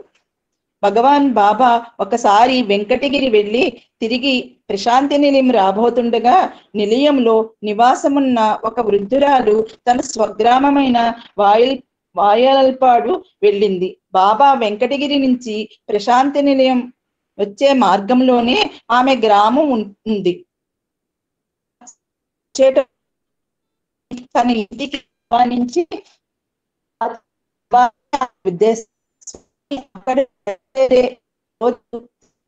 ఆమె తన గ్రామం దగ్గర పక్కనే స్వామి వారు ఎదురు చూస్తూ నిలబడింది. కొంతమంది మనుషులను కూడా రాత్రి పగలు నియమం గడిచేపడి స్వామి ప్రశాంతి నిలయం చేరారనే వార్త విని ఆమె నిలయం చేరుకున్నది. ఆ సమయంలో బాబా మొదటి అంతస్తు వరండాలో నిలబడి క్రిందకి నిలబడిన వారితో మాట్లాడుతున్నారు. అప్పుడు ఆ వృద్ధురాలు గబగబా వచ్చి పెద్దగా, స్వామి, మా గ్రామం దగ్గర నేను మా మనుష్యులు నిలబడి ఉన్నాము. మీరు కారు మా గ్రామం మీదుగా ఎప్పుడు వచ్చింది? మేము రాత్రి పగలు అక్కడే ఎదురు చూస్తూనే ఉన్నాము. ఆ దారిలో ఏ కారు రాలేదు. మీరు ఎలా వచ్చారు అన్నది. అప్పుడు ఆమె స్థితి చూసి పక్కపక్క నవ్వసాగారు. అందరూ అలాగే మేడపైనున్న స్వామి చూస్తున్నారు. అందులోనే వారి స్వామి మేడ మీద నవ్వుతున్నారు. మేడపైన స్వామి ఎవరికీ అర్థం కాలేదు. ఇప్పుడు అక్కడ నుంచి ఇక్కడికి వెళ్ళాను చూసావు. నేను ఇప్పుడు నేను మీకు కనబడకుండా బట్టి అలేమము ప్రదేశం ఏది కూడా నన్ను బంధింపజాలదు. అనేక రూపాయ ఒకసారి భగవాన్ బాబా ఉన్నప్పుడు తమ పడక మీద నుండి హఠాత్తుగా లేచి నిలబడి కాల్చవద్దు అంటూ పడకపై పడిపోయారు. ఆ సమయంలో బాబా తమ స్థూల శరీరాన్ని వదిలిపెట్టిన కారణంగా ఆ శరీరం కొయ్యబారిపోయింది. 1 గంట తరువాత మరలా ఆ శరీరం చైతన్యవంతం అయింది. అప్పుడు బాబా కళ్ళు తెరిచి భూపాల్లో ఒక చిరునామా చెప్పి వారికి గాబరా పడవద్దు, రివాల్వర్ నా దగ్గర ఉంది, బాబా అని అర్జెంటు టెలిగ్రామ్ పంపమని అన్నారు. అప్పుడు సచ్చిదానంద స్వామి బాబాతో, స్వామి, రివాల్వర్ అనే పదము ఉంటే పోస్ట్ ఆఫీస్ వారు టెలిగ్రామ్ అంగీకరించరు, కాబట్టి ఇన్స్ట్రుమెంట్ అనే పదము వాడుదాము అన్నారు. స్వామి సరేనన్నారు. టెలిగ్రామ్ పంపటం జరిగింది. కానీ భక్తులకు అసలు విషయం ఏమి జరిగిందో తెలియదు. 4 రోజుల తర్వాత భూపాల్ నుంచి ఒక జాబు వచ్చింది. ఆ జాబును భక్తులకు ఇయ్యగా భక్తులు దానిని చదివి విషయమంతా తెలుసుకుని ఆశ్చర్యానందాలను పొందారు. ఆ విషయం ఇది. భూపాల్లో ఒక సైనికాధికారి ఉన్నాడు. అతడు 2వ ప్రపంచ యుద్ధంలో పాల్గొని పేరు పొందినవాడు. కానీ అక్కడ జరుగుతున్న ఆ రాష్ట్ర పునర్నిర్మాణ కార్యక్రమాలలో సర్వ సైన్యాధికారులు క్రొత్త వారికి ఎక్కువ ప్రాముఖ్యతనిచ్చి పాతవారిని నిరాదరించడం వల్ల ఆయనకు జీవితం మీద విరక్తి కలిగింది. ఆ సమయంలో ఆయన భార్య పుట్టింటికి వెళ్ళి ఉన్నది. అందువల్ల ఆ సమయంలో తనను ఊరడించేవారు కూడా ఎవరూ లేకపోవటంతో ఆ ఆఫీసరు ఆత్మహత్య చేసుకోవడానికి సిద్ధపడ్డాడు. రివాల్వర్ సరిగా ఉన్నది లేనిది చూడడానికి ముందు ఒక్కసారి పేల్చి చూశాడు. పేలింది. 2వ కాల్పుతో తన ప్రాణం తీసుకోబోతుండగా అక్కడ కొడైకెనాల్ లో స్వామి కాల్చవద్దు అని బిగ్గరగా అరిచారు. వెంటనే అక్కడ భూపాల్లో ఆ ఆఫీసరు ఇంటి గది తలుపు తెరవబడింది. ఎదుట కాలేజీలో తనతో కలిసి చదువుకున్న ప్రాణ స్నేహితుడు, అతని భార్య, వెనుక ట్రంక్ పెట్టు మోసుకు వచ్చిన కూలీ ఉన్నారు. ఆ మిలిటరీ ఆఫీసరు వారిని చూడగానే గబగబా గదిలోకి వెళ్ళి రివాల్వర్ దాచిపెట్టి స్నేహితునికి ఆతిథ్యం ఇవ్వటం కోసం నవ్వుతూ ఎదురు వచ్చాడు. ఆ స్నేహితుడు అతనితో కాలేజీలో చదువుకునే రోజుల్లో ఈ విషయాలు మాట్లాడుతూ ఆనందం కలిగించాడు. మధ్య మధ్య అతని భార్య కూడా మాట్లాడుతూ అధికారికి ఆనందం కలిగించింది. క్రమంగా మిలిటరీ ఆఫీసరు దుఃఖం పోయింది. ఇంతలో ఆ అధికారి ఇంట్లో ఆతిథ్యం ఇవ్వటానికి గృహిణి ఇంట లేకపోవటం తెలుసుకొని వారు అక్కడ నుంచి మరొక స్నేహితుని ఇంటికి వెళ్తామని, మరోసారి తప్పక వస్తామని ఎంత బలవంతం చేసినా వినకుండా బయలుదేరారు. వారు ముగ్గురు వెళ్ళిన తర్వాత ఆ మిలిటరీ ఆఫీసరు గదిలోకి వెళ్ళి చూస్తే ఆ రివాల్వర్ కనిపించలేదు. ఎంత వెతికినా దొరకలేదు. ఇంతలో అతనికి సత్యసాయి బాబా గుర్తుకు వచ్చారు. ఇదివరలో అతడు పుట్టపర్తి వచ్చి బాబాను దర్శించుకున్నాడు. అతని భార్య బాబా భక్తురాలు. అందువల్ల ఇది బాబా లీల ఏమో అనుకున్నాడు. వెంటనే ఇంటికి తాళం వేసి ఆ వచ్చిన స్నేహితుడు చెప్పిన కుటుంబం ఉన్న ఇంటికి వెళ్ళి విచారిస్తే తమ ఇంటికి ఎవ్వరూ రాలేదని ఆ ఇంటి యజమాని చెప్పాడు. ఇంటికి తిరిగి రాగా అప్పుడే టెలిగ్రామ్ వచ్చింది. గాబరా పడొద్దు, ఆ పరికరం నా దగ్గర ఉంది బాబా అని ఉంది. కొడైకెనాల్ నుంచి వచ్చిన అర్జెంట్ టెలిగ్రామ్ చూసి అతడు పశ్చాత్తాపం చెంది బాబా వారికి కృతజ్ఞతా సూచకంగా జరిగిన విషయమంతా వ్రాయగా అప్పుడు బాబా భక్తులందరికీ జరిగిన సంఘటన పూర్తిగా తెలిసింది. తన భక్తుణ్ణి రక్షించటం కోసం సత్యసాయి భగవానుడు మువ్వురి రూపాలను ధరించి వెళ్ళి అతనిని ఆపద నుంచి కాపాడిన విశిష్టమైన సంఘటన ఇది. ఏకోహం బహుశ్యం అంటే ఇదే. కాలం స్వామికి అధీనమై ఉంటుందనే విషయం దీనిని బట్టి మనకు స్పష్టమవుతుంది. ఆశ్చర్యం కలిగించే లీల. సుమారు 1988వ సంవత్సరం ప్రాంతంలో జరిగిన సన్నివేశం ఇది. బెంగుళూరులో స్వామి కాలేజీ హాస్టల్లో 1400 మంది విద్యార్థులు ఉన్నారు. ఒకరోజు రాత్రి సత్యసాయినాథుడు హాస్టల్కు వచ్చారు. విద్యార్థులంతా చాలా ఆనందంగా గబగబా స్వామి సన్నిధికి వచ్చి నిలబడ్డారు. స్వామిని చూస్తూ వారంతా అలా ఆనందంగా ఉన్న సమయంలో కరెంటు పోయింది. అప్పుడు స్వామి నిదానంగా ముందుకు నడిచి అక్కడ నిలబడిన విద్యార్థితో మెల్లగా, అతుల్, నీకు ఒకటి ఇస్తాను, చెయ్యి పట్టు అన్నారు. అతుల్ అనే విద్యార్థి చెయ్యి ముందుకు చాచాడు. స్వామి అతని చేతిలో ఒక లడ్డు పెట్టారు. అప్పుడు స్వామి అతనితో మృదువుగా, మెల్లగా, ఎవ్వరికీ చూపించుకో, చెయ్యి వెనక్కి పెట్టుకో అన్నారు. అతడు చెయ్యి వెనక్కి పెట్టుకున్నాడు. ఇంతలో కరెంటు వచ్చింది. లైట్లు వెలిగాయి. అతుల్ చూశాడు. ఆశ్చర్యం కలిగించే విధంగా మొత్తం 1400 మంది విద్యార్థులు తమ చేతులు వెనక్కి పెట్టుకొని ఉన్నారు. అందరి చేతులలోనూ లడ్డూలు ఉన్నాయి. అది స్వామి అంటే.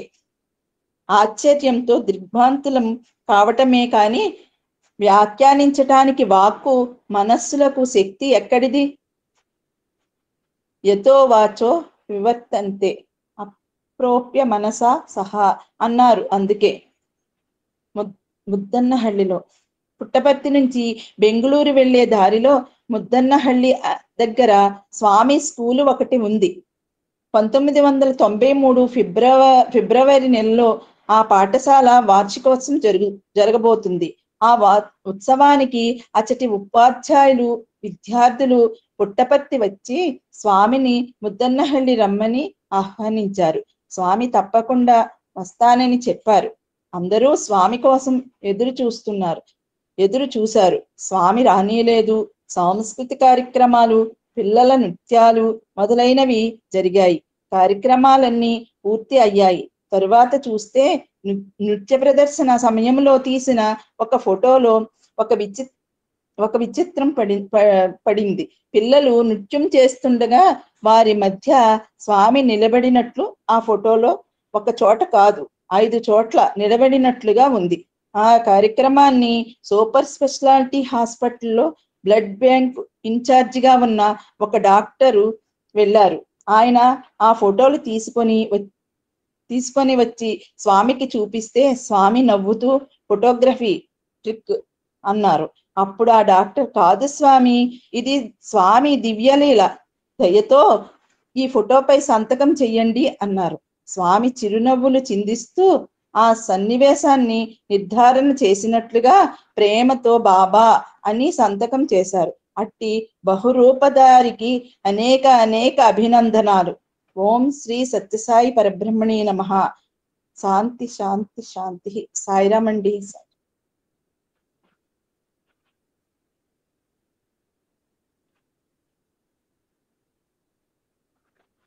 సాయి ఓకే. ఓం శ్రీ సాయిరామ్. సాయిరామ్. ఇప్పుడు చెప్పిన అంశాలు ఒకటి రెండు చూసుకుని కొంత సమయం ఉంది. స్వామి ఆస్కింగ్ టు కంటిన్యూ రామాయణం. స్వామివారు భిన్న సందర్భాల్లో చెప్పిన కొన్ని రామాయణ అంశాలు కొన్ని పునశ్చరణ చేస్తున్నాం. మాకు తెలియదు అంటే కాదు, రామాయణం ఎవరు తెలుసు ఎవరు తెలియదు అన్ని తెలుసు క్వశ్చన్ వేస్తే మనకి ఇదేం తెలియదు కూడా. రామనవమి వెళ్ళిపోయిందంటే నాకు రోజు రామనవమి, నాకు రోజు ఉగాది. ఇందాక 2-3 పాయింట్స్ అండి. త్యాగరాజు ఇన్సిడెంట్ అండి. నేను చాలాసార్లు ప్రస్తుతం వచ్చినప్పుడు ఒకసారి నేను చెప్తుంటే పైన మేడ మీద జయప్రకాష్ రిలేటివ్ ఒకతను ఉండేవాడు, రాజుగారని. పార్వతమ్మ ఉంటే తెలుసు. రాజుని చాలా క్లోజ్ ఫ్రెండ్ జయప్రకాష్కి. జయప్రకాష్ ఎవరంటే నేను చెప్పలేను, దానికి టైం సరిపోద్ది.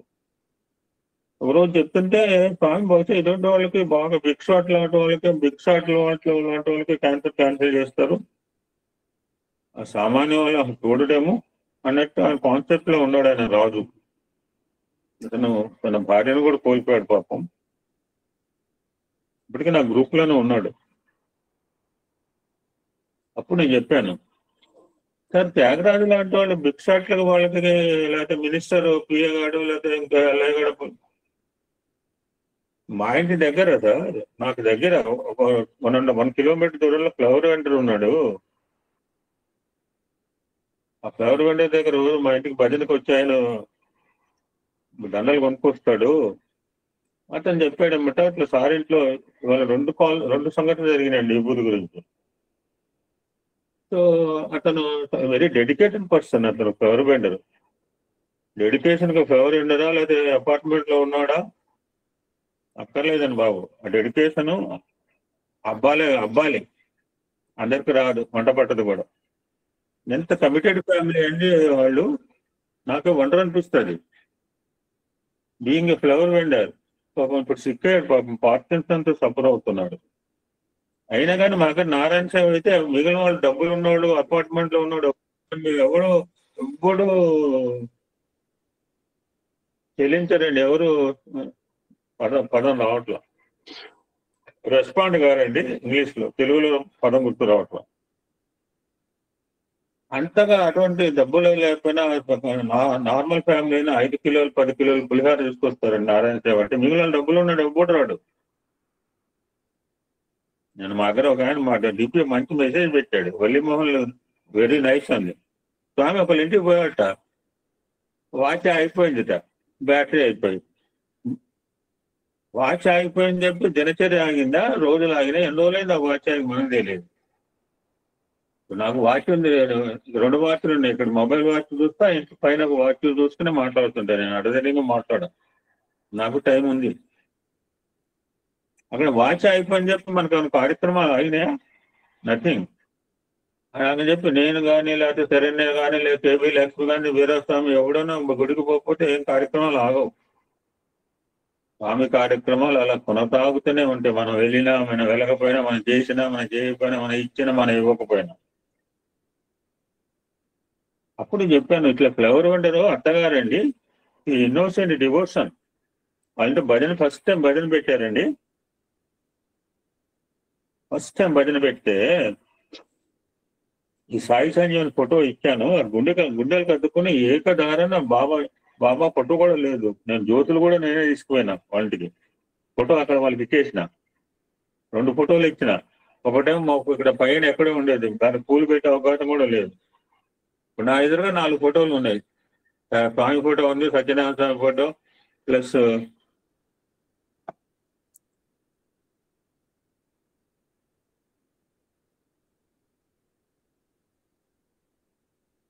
ఇట్లా ఉంటే ఎప్పుడైనా ఎత్తువే పూలు పెట్టచ్చు. ఎక్కడో పైన పెడితే ఏముంది, ఎక్కుతావా, నిచ్చినేసి పెడతావా, ఫోటోలు అవన్నీ. సో అట్లా పైన ఒక ఫోటో ఉంటే అది తీసుకెళ్ళిస్తే చక్కగా వాళ్ళ హ్యాండీగా పెట్టుకుని చక్కగా ఎన్ని మాలలు వేస్తున్నారు అప్పుడు ఆ ఫోటోకి. సో అలాగా మా ఇంట్లో భజన అయింది. ఏమైనా మాట్లాడమన్నాడు నా కొలీగ్. ఏం మాట్లాడి నాకు అర్థం కాదు. అంత కొత్త భజన, అంత హట్మెంట్ ఏరియాలో చుట్టుపక్కల లోకాలిటీ పిటిసి ఏరియా అంటారు అనమాట. ఈ వెంకటేశ్వర స్వామి ఫోటో తిరుపతిలో విగ్రహంలో కనిపించిన సిచ్యుయేషన్ చెప్పాను. విభూతి ప్యాకెట్లు కూడా నేనే తీసుకుపోయినా. కరెక్ట్గా 17 ప్యాకెట్లు తీసుకుపోయినా. కరెక్ట్గా 17 మంది వచ్చారు భజనకి. రెండో ఇన్సిడెంట్ ఈ త్యాగరాజు గురించి చెప్పాను. అప్పుడు లక్కలీ ఏమైందంటే, ఈవిడ ఎలా చేయక ఓల్గానే టుమారో డోంట్ అడ్మిట్ అసలు. లక్కలీ ఏమైందంటే, ఆ రోజు స్వామి దగ్గర స్టూడెంట్, స్వామికి బాగా దగ్గర, స్వామి మెడలో చైన్ వేశారు కూడా అతనికి మ్యూజిక్ కాలేజ్ మంచి బ్యూటిఫుల్ ఆర్టిస్ట్ కురవాడు, మా ఇంటి దగ్గరే. ఇప్పుడు హైదరాబాద్ వెళ్ళిపోయారు. హైదరాబాద్ లో కూడా సమర్పణ చేస్తున్నారు. అప్పుడు నిద్రపడిపోతే ఈ మ్యూజికల్ కాలేజీలో పోయి ఫోటోలు వేస్తుంటాడట. స్వామి మెడలో గొలుసు కూడా వేస్తాడు వాళ్ళ దగ్గర పిల్లగాడు. అబ్బాయి వచ్చాడు. నేను అన్నాను, చూడు నేను ఇంగ్లీష్ లో చెప్తాను, కన్వర్ట్ ఇన్ తమిళ్. వాళ్ళకి ఎవరికి ఇంగ్లీష్ ఉంది, ఇంగ్లీష్ వచ్చినా రాకపోయినా ఇంగ్లీష్ మాట్లాడతాను. ఏం చేస్తాను, నాకు తమిళ్ రాదు. So this Tyagaraj incident narrated on that day. She suffered with uterus cancer. She survived for 3.5 years నాకు తెలుసండి. ఈ సిచ్యువేషన్ చెప్పేటప్పటికి అప్పుడు వైవి రాజు అన్నాడు, సారీ సార్, నేను ఎంతసేపు స్వామి బాగా డబ్బులు ఉన్నాడు, పిఏకి లేకపోతే బాడీకి వీడికి క్యాన్సర్ చేస్తాను. ఇంకొక భక్తురాలండి, నా పద్మ భయ్యన అండ్ పాఠశాల తెలుసు, విజయ మేడం అంటారు అన్నమాట, సత్య గ్రూప్. యాక్చువల్ గా నన్ను మనం సత్సంగాలు ప్రారంభమైన తర్వాత నగర సంకీర్తన గ్రూప్ ఫామ్ చేయమంటే నేను బిజీగా నేను చేయను. సరే నేను చేస్తే హెల్ప్ చేస్తాను, తప్పకుండా చేస్తాను. మంచి పనికి నేను ఎక్కువ రెడీ ఉంటాను. మీ ఊళ్ళో మంచి పని చేసి నేను పంపిస్తానండి. మీ ఊళ్ళో ఏమైనా సేవ చేస్తానని చెప్పండి, అవి సరే మనీ. ఏ ఊళ్ళైనా పంపిస్తాను. ఏ ఊరైనా ఒకటే స్వామికి, త్వరపాకం ఒకటే కాదు. అమ్మాయికి తెలియక నాకు డబ్బులు పంపిస్తాను. మీ ఊళ్ళో చేసుకోవచ్చు ఈ సేవలన్నీ. అప్పుడు సరే ఫామ్ నగర సంకీర్తన వాళ్ళ అమ్మగారండి 4th స్టేజ్ క్యాన్సర్, 4వ స్టేజ్లో ఉంది. అకతాళిగా వాళ్ళ నాన్నగారు వస్తే తీసుకొచ్చాడు. ఆయన ఈ వర్క్ లెక్చరర్ కాకినాడలో. స్వామి స్కూల్లో క్వశ్చన్ పేపర్లు కూడా చేశారు. తన ఎంటైర్ ప్రాపర్టీ 2-3 crores స్వామికి రాసి ఇచ్చాడండి. 3 ఆడపిల్లలు. ఎవడిస్తాడండి? ఆ గుడివాడ జలసాని ఈశ్వరమ్మ ఇచ్చింది. మాకు సుందరంలో 100 గంటలు భజన పెట్టారు పార్థసారథి. సుందరంలో 100 గంటలు పెట్టడం, శుభంలో పెట్టడం గొప్పతనం పార్థసారథి. జలసాని ఈశ్వరమ్మ 7 రోజులు పెట్టింది గుడివాడలో. జలసాని ఈశ్వరమ్మ 7 రోజులు పెడుతుందే. మీ శివంలో 100 hours భజన పెట్టడం, సుందరంలో పెట్టడం నాట్ గ్రేట్. ఇంకొక ఇన్సిడెంట్ అండి. కరెక్ట్ గా నేను సత్సంగం కూర్చునే ముందు ఆయన ఫోన్ కాల్ ఫ్రమ్ సుందరం. రాజారామని సుందరంలో సర్వీస్ చేస్తుంటారని నేను భావిస్తాను. ఈ youth recommend so many people who are suffering with cancer. Luckily నిన్న మొన్న ఎవరో వచ్చాట, ఏ స్టేజ్ లో ఉన్నదో తెలియక అట్లా క్యాన్సర్ అంటే మా సాయిరామ్ ఉన్నాడు, వాళ్ళతో ఎబూది వస్తుంది. నేను మా సోదరి మొన్న వచ్చింది, ఎంత కంట్రిబ్యూట్ లాట్ పెద్ద అమౌంట్. ఆవిడకి ఏమి ఇచ్చాను, ఒక 5 ప్యాకెట్లు ఇచ్చి పంపించాను ఎబూది ప్యాకెట్. నేను అంతకంటే ఇవ్వాలి. టోల్ దట్ రాజారామ్ ఫ్రమ్ సుందరం, ఇక సాయిరామ్ బ్రదర్ నా అడ్రస్ రాగానే పంపిస్తాను తప్పకుండా. అప్పుడు ఈ రాఘవేంద్రరావు ఒక ఇన్సిడెంట్ చెప్పాను. రేపల్లి రాఘవేంద్రరావు పాఠశాల మన గ్రూప్ లో భజన పాడతాడే, నారాయణమూర్తి దగ్గర ఊరు.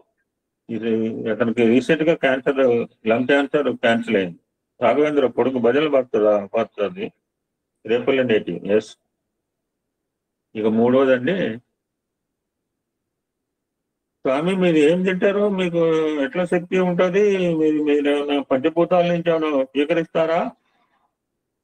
పంచభూతాల నుంచి నేను స్వీకరించడం కాదు, పంచభూతాలు నా ఆరోగ్యాన్ని స్వీకరిస్తాయి.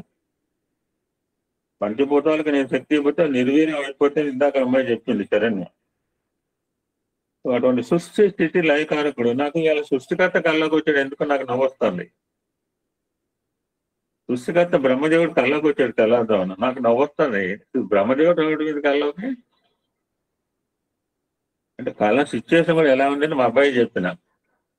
చూడు బిడ్డ, బ్రహ్మదేవుడు లాంటి వాడే వచ్చి దర్శనం చేసుకుంటున్నాడు, మరి మనలాంటి వాళ్ళు పరిస్థితి.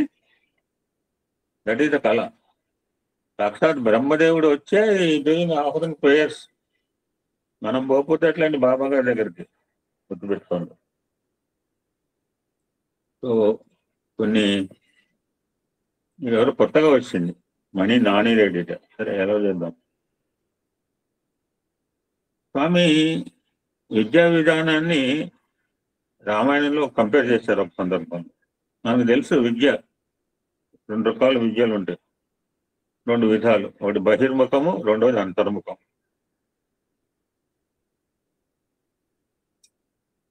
దాన్ని ఇంగ్లీష్ పదాలు అంటుంటారు, తర్వాత చెప్తా. ఏమిటి డిఫరెన్స్ బిట్వీన్ ఈ 2 టైప్ ఆఫ్ ఎడ్యుకేషన్ సిస్టమ్ లో అంటే, ఒక శ్రీరామనవమి రోజు చెప్పిన మాటలు. చదివిన దానిని, నేర్చుకున్న దానిని ఉచితమైన రీతిలో ఆచరణలో పెట్టకపోవటం బహిర్ముఖం. అట్టి చదువు రావణుడిది. So that's called education. This is limited to our brain, మస్తిష్కానికి సంబంధించింది. బుర్రలో ఎక్కించుకోవడం అనమాట. ఇప్పుడు నేను కూడా అన్ని ఎక్కించుకుంటున్నాను. ఉపయోగం ఏంటి? చదివిన దాన్ని జీర్ణము చేసుకొని ఆచరణలో పెట్టి లోకాన్ని ఉద్ధరించాడు శ్రీరామచంద్రమూర్తి. ఇంకా చదువులు డిగ్రీ దగ్గర వస్తే ఆయన దగ్గర 64, ఈయన దగ్గర 24. రావణాసుడి దగ్గర 64 క్వాలిఫికేషన్లు ఉన్నాయట. రాముడు 24 చదువులే చదివాట. రావణాసుడు గొప్పవాడు, రాముడు మంచివాడు. అలా చెప్తే పిల్లలకి అలా చెప్తున్నాము. రాముడు రావణాసుడు నువ్వు ఏం కావాలని అయితే ఏం చెప్తాడు వాడు పిల్లగాడు? రాముడు కావాలి, రావణాసుడు కావాలని ఎవడు కోరుకోడు.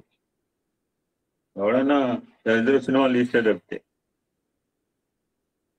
చదివిన దాన్ని జీర్ణము చేసుకొని ఆచరణలో పెట్టి లోకాన్ని ఉద్ధరించాడు శ్రీరామచంద్రమూర్తి. ఇది అంతర్ముఖ విద్య. This is called educare. This related to heart. One is related to brain and second related to heart.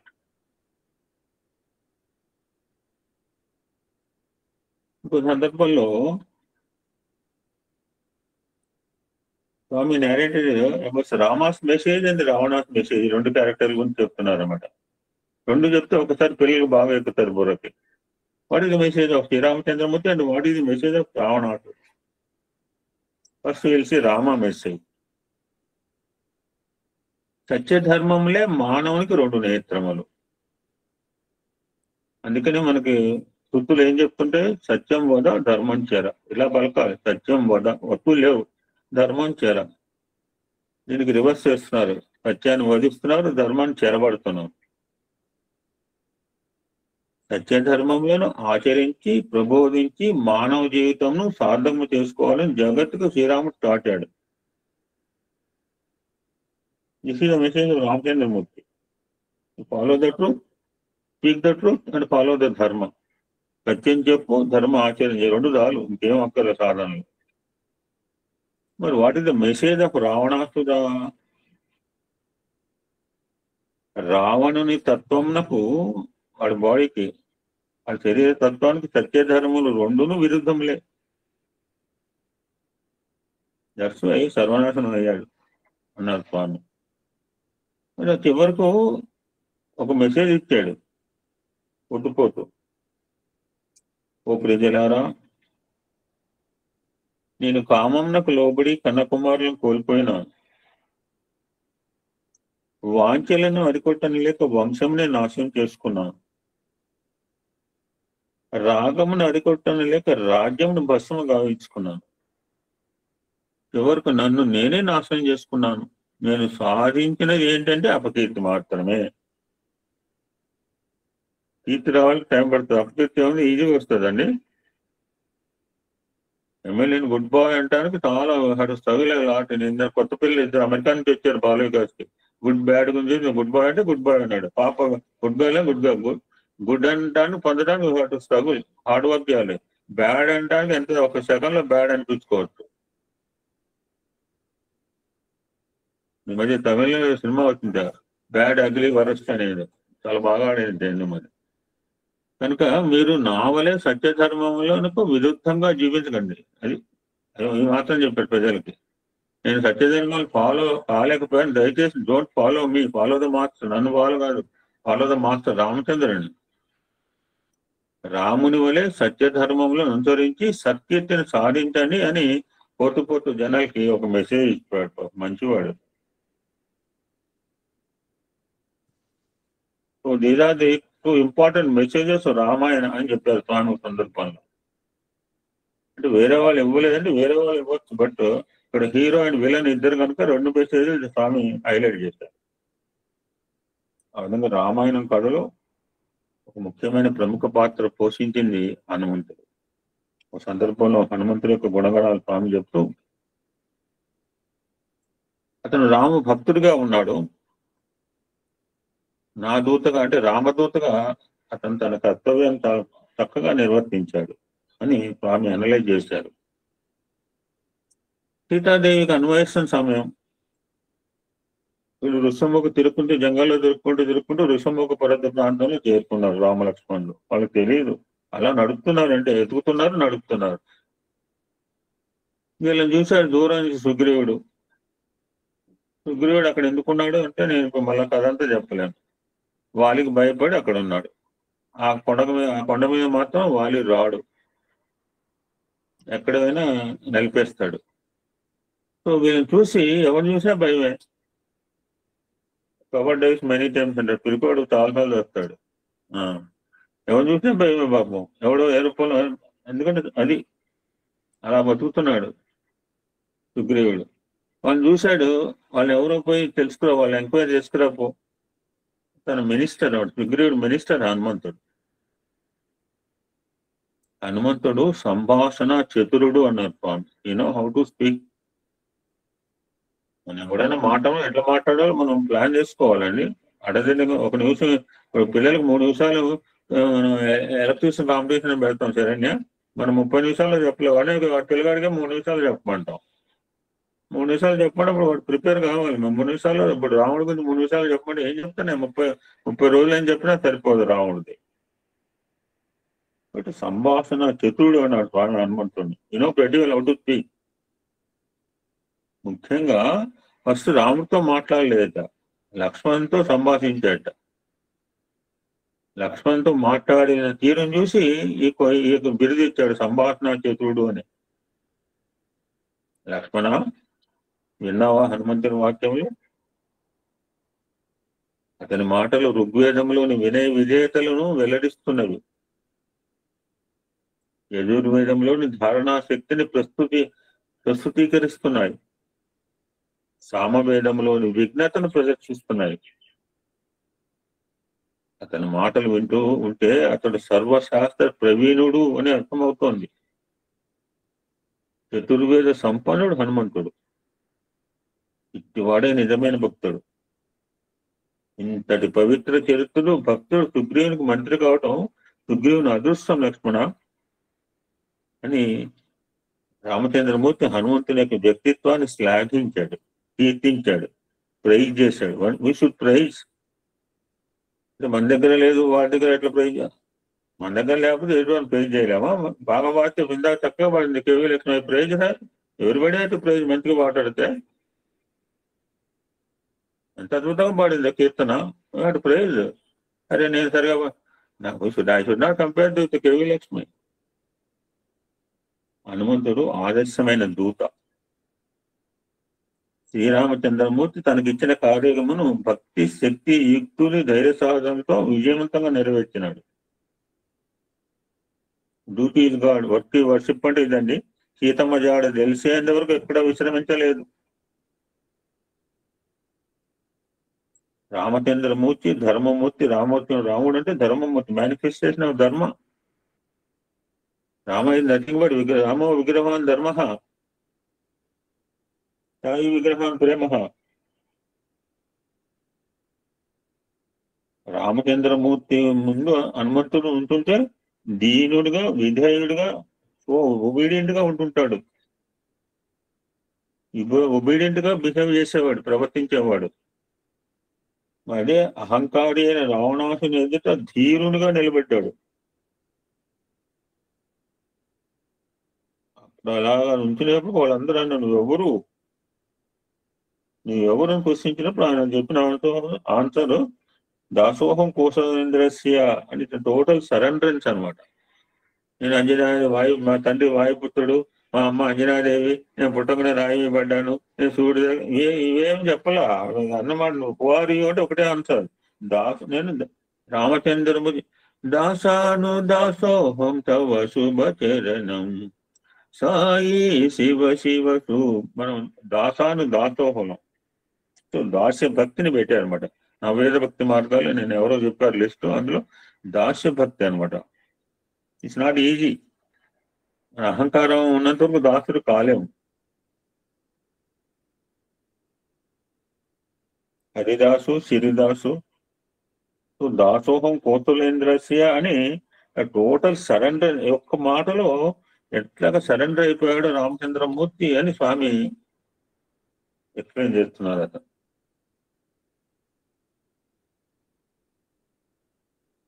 ఆ విధంగా రోమంలో తన రామాన్ని నిలుపుకున్నవాడు హనుమంతుడు. ఎక్కడున్నాడు అంటే రామచంద్రమూర్తి తన హృదయంలోనే ప్రతిష్ఠించుకున్నవాడు అంజనాసుతుడు. లంకానగరం చేరటానికి ఆ సముద్రం మీద సేతు నిర్మాణం జరగాల్సి ఉంది. ఆ చుట్టుపక్కల కొండల నుంచి బండరాళ్ళు, వానరాళ్ళు మోసుకొస్తున్నాయి. అది తెచ్చి ఫస్ట్ లో పడేస్తుంటే అవి మునిగిపోతున్నాయి. అలా మునిగిపోతే ఎప్పుడు పెట్టి కట్టాలా? సో ఈరోజు ఒక ఆయన సలహా చెప్పాడు, ఒక బండ మీద రా అనే అక్షరం రాయండి, మరొక బండ మీద మా అనే అక్షరం రాసి నీటిలో వేయండి. అప్పుడు 2 బండలు దగ్గరగా చేరి నీటిపై తేలుతాయని సలహా ఇచ్చాడు ఒక ఆయన. అటువంటి రామనామము నామి కంటే మహత్తరమైన శక్తి కలిగిన హనుమంతుడు చెప్పిన సలహా ఇది. ఎవరో రాళ్ళని మునిగిపోతుంటే యు డూ లైక్ దిస్ అన్నట్టు. అటువంటి రామచంద్రమూర్తి ఒక సందర్భంలో ఎన్నో సేవలు చేశాడు. అంజనాసుతుడు రామచంద్రమూర్తి ఎన్నో సహాయాలు చేశాడు, ఎన్నో శ్రమలు వచ్చాడు. అవన్నీ శ్రమలు అనుకోలేం, సేవాభావం తనకి ఇచ్చిన భగవంతుడు ఇచ్చిన సేవ అనుకున్నాడు. ఇందాక చెప్పలా సుబ్బమ్మ ఇంకో సంవత్సరమే అని ఇంకా ఎక్కువ సేవ చేసింది. అతనితో హనుమంత నేను నీకేమి ప్రతిఫలం ఇవ్వగలను, I show only my gratitude towards you. మీకు కృతజ్ఞత ఇంకా ఇవ్వడానికి ఏం లేదు నా దగ్గర ఒట్టు నువ్వు చేసిన ఉపకారానికి పోయి. ఇది ఫీలింగ్ నాట్ డీల్ అని ఇందాక ఒకటి రాసుకున్నాను. ప్రతిదీ డీల్ లాగా కుదుర్చుకోకూడదని బాబు. It's a feeling. You should feel, not deal. ఇవాళ ఇస్తే ఇవాళ ఇది ఇచ్చాను, రేపు పొద్దున ఏమి ఇస్తుందో ఏమో. It's not dealing. ప్రతిదీ డీల్ కాదు. You should feel. అనుభవం తెచ్చుకోవాలా. నీ జీవితంలో నువ్వు ఎప్పుడు నన్ను స్మరిస్తే మనం ఉత్తరించుకున్న మాట, నువ్వు ఎప్పుడు నన్ను స్మరిస్తే అప్పుడు నీకు నేను దర్శనం ఇస్తాను అంటూ అభయం ఇచ్చాడు. సీతాదేవి కూడా అంది, హనుమా నీకు నేను ఎంతో రుణపడి ఉన్నాను. నువ్వు చేసిన సహాయానికి ఈ 3 లోకాల ఆధిపత్యం ఇచ్చినా తక్కువ అవుతుంది నీకు. నువ్వు చూపించిన త్యాగం కావచ్చు, నీ భక్తి ప్రపత్తులు అసమానమైనవి. No compare to you. అటువంటి సుగుణముల రాశివి నీవు. అటువంటి సుగుణాలు నువ్వు కలిగి ఉండటం వల్ల నువ్వు త్రిలోకములందు స్వేచ్ఛగా సంచరిస్తూ ఆనందం అనుభవిస్తూ సర్వులకు శుభములు చేకూరుస్తూ ఉండు. ఇవే నా ఆశీస్సులు అంటూ ప్రేమ ఆదరాన్ని ప్రకటించింది సీతామాత. అదేగా రామచంద్రమూర్తి ఫోటోలో చూడండి, మన ఇక్కడ ఒంటిమిట్టలో ఆంజనేయ స్వామి లేడన్నాడు. జనరల్ గా ఈ రామచంద్రమూర్తి విగ్రహాలు ఆంజనేయ స్వామి లేకుండా ఆ ఫ్రేమే ఉండదు, ఫోటోనే ఉండదు. ఇదన్నా ఒక ఫ్యామిలీ మెంబర్ లాగా మెలిగాడు. నిజంగా ఫ్యామిలీ మెంబరేనా? Anybody can answer. ఇది హనుమాన్ ఇది family member of Ramachandramurthy family?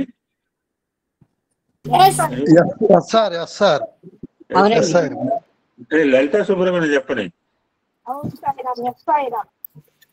Tell me. See, when Subhadra is having that payasam and standing in the sun and dyeing her hair, that time what happened? One crow took the payasam, payasam and put it in that Anjana Devi's to give to Anjana Devi's patram. So afterwards what happened? Subhadra is not having anything. So both Kausalya and Kaigeyi little they gave. And there Anjana Devi, when she is keeping that patram, that because of the air, that payasam dropped in her vessel. So he had, so he Ramachandra Prasadam also Anjana Devi got, because of the air. So Vayuputra also, Vayu Deva ka son bhi ho gaya. I don't know how to put it, Ram. Tamil also. Very nice. యజ్ఞ పాయసాన్ని దశరథ మహారాజు తన 3 రాణులకు equal గా పంచిపెట్టించాడు. సుమిత్ర తన పాయస పాత్రను అంతఃపుర పైభాగంలో ఉంచుకుంది. ఆవిడ చెప్పినట్టు తిరోజాలను ఆరబెట్టుకుంటోంది. అభ్యంగ స్నానం చేసింది ఎండలో. ఈలోగా పాత్రను ఒక గ్రద్ద తనుకుపోయింది. ఆ తనుకుపోయిన పాయస పాత్ర అరణ్యంలో ధ్యాన నిమగ్నరాలై కూర్చుంది. ధ్యానం చేస్తోంది. ఇది మెడిటేషన్ ఫామ్ అంజనాదేవి. ఆ అంజనాదేవి యొక్క ఒడిలో జారి పడినది. ఆమె అది దైవ ప్రసాదంగా భావించి భుజించినది. ఆమె గర్భశుక్తి ముక్తాఫలమే ఆంజనేయుడు. ఈ విధంగా రామ లక్ష్మణ భర్త శత్రుఘ్నుల జన్మకు కారణమైన యజ్ఞపాయసమే హనుమంతుని జన్మకు కూడా కారణమైంది. They are having blood relation, close proximity అన్నమాట. నిజమైన భక్తులు ఏం కోరుకుంటాడు అని ఒక అద్భుతమైన ఇలస్ట్రేషన్ చేశారు స్వామి ఒక సందర్భంలో. రియల్ డివోటీ వాట్ ఏం కోరుకుంటాడు? ఈ మస్ట్ బి రియల్ డివోటీ. సీతాన్వేషణం బయలుదేరాడు హనుమంతుడు. వారిని లంఘించాడు. లంకాపట్నం చేరుకున్నాడు. సీతమ్మ జాడని కనుక్కున్నాడు. రామచంద్రమూర్తి ఆనవాళ్ళుగా ఇచ్చిన అంగుళీకాన్ని ఆమె అందించాడు. ఆమె తిరిగి రామునికి ఇచ్చిన చూడమని తీసుకున్నాడు. రాయబారిగా తన కార్యక్రమం పూర్తి చేసుకున్నాడు. కిష్కింధకు బయలుదేరుతూ ముందుగా ఆమె దగ్గరకు వచ్చాడు. తల్లి ప్లీజ్ బ్లెస్ మీ, నన్ను దీవించు అని ప్రార్థించాడు. అప్పుడు సీతాదేవి, ఓ గుణవంత హనుమంత, నువ్వు శాంతుడవు, బలవంతుడవు, నీవు అజయుడే వర్ధిల్లు అన్నది. మళ్ళాంటి వాళ్ళకైతే కాలర్ ఉండదు, భుజం మీద ఎగిరి పడుతుంటది కాలర్. కానీ హనుమంతుడికి ఏ మాత్రం తృప్తి కలగలేదు. Not at all satisfied. ఎంత ప్రేజ్ చేసిందని, ఓ గుణవంత హనుమంత, శాంతమ బలవంత, not at all satisfied Hanuma. So Seethadevi కనిపెట్టింది, నాయన నీవు అమృతుడపై జీవించు. Just now I have return. సత్సంగా ముందే రాసుకున్నానండి. సప్త చిరంజీవులని ఎవరైనా చెప్పగలరా పేర్లు? అన్ని చెప్పండి, కొన్ని పేర్లు అని చెప్పండి. ఇప్పుడు ఇందులో సీతాదేవి ఏమందంటే,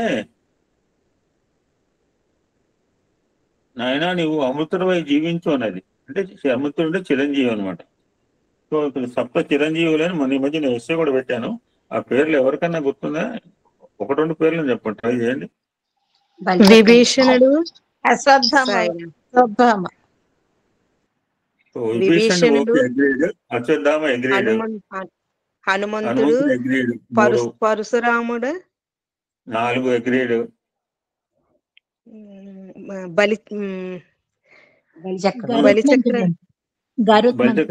బలిచక్రవర్తి కూడా అగ్రీడ్.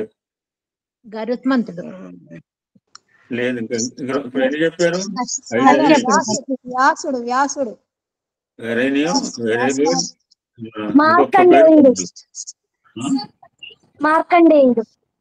మార్కండేయుడు లిస్ట్ లో పెట్టలేదు, మన లిస్ట్ లో లేదు మార్కండేయుడు. అవునవును లేదు, మార్కండేయుడు లేదు. కృపాచార్యుడు. ఎవరు చెప్పారు? నేనండి, సాయిరామ్. ఓకే, కంప్లీట్ అయ్యింది. 7 కంప్లీట్ అయ్యాయి. జస్ట్ నౌ నేను నాకైతే టైం పాస్ అవ్వాలి కదా, రోజు గడవదు, లేదు ఏదో పని చేయకపోతే. ఇవన్నీ రాసుకుంటూ కూర్చుంటే టైం సరిపోతుంది నాకు. జస్ట్ నౌ ఈ సత్సంగం ముందు రాసుకుని ఇది అనమాట. అందుకే మాకు గురువు అయ్యారు సాయిరా. ప్రస్తుతం ఈ బుక్ నడుస్తోంది.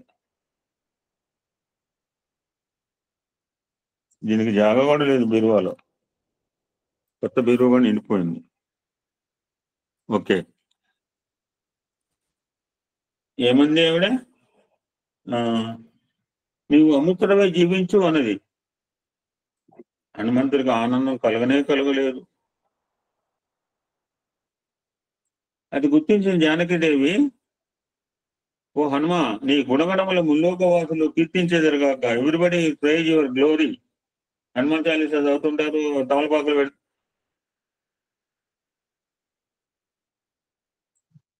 అంతకుముందు 2 వరాలు 2 ప్రైజ్ చేసిన కాస్త మంచిగా ఉన్నాడు. ఓ హనుమంత, నీ గుణగణాలు ముల్లోకాలంతా కీర్తినట్టు. మరి ఈ దీవెని విని హనుమంతుడు సిగ్గుతో తల వంచుకున్నాడట. ఎంతటి వినయశాలు! రాముడు ఉత్తగా ప్రైజ్ చేశాడండి. First love at first sight అని ఫస్ట్ ఇంటరాక్షన్. అంతకుముందు ఎప్పుడు హనుమంతుడు చూడలా. రాముడికి తెలుసు, హనుమంతుడు తెలీదా?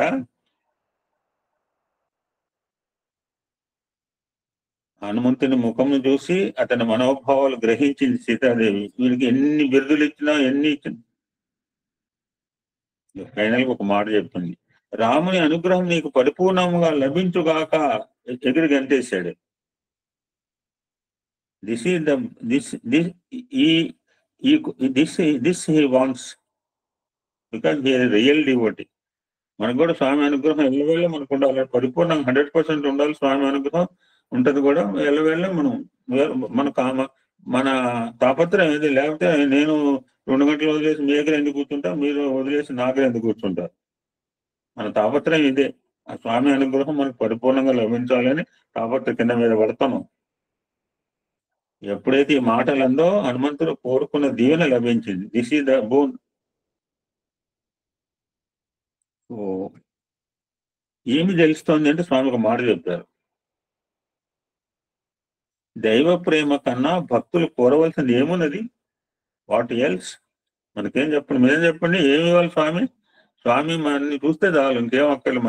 మనమే నేను కోరుకోవట్లే, మీరు ఏం కోరుకోవట్లా. స్వామి చల్లని చూపు మనమే పడితే చాలు, ఆల్రెడీ పడుతూనే ఉంది. ఒక చిన్న సిచ్యువేషన్ చెప్పి ఐ కెన్ కంక్లూడ్ సెషన్.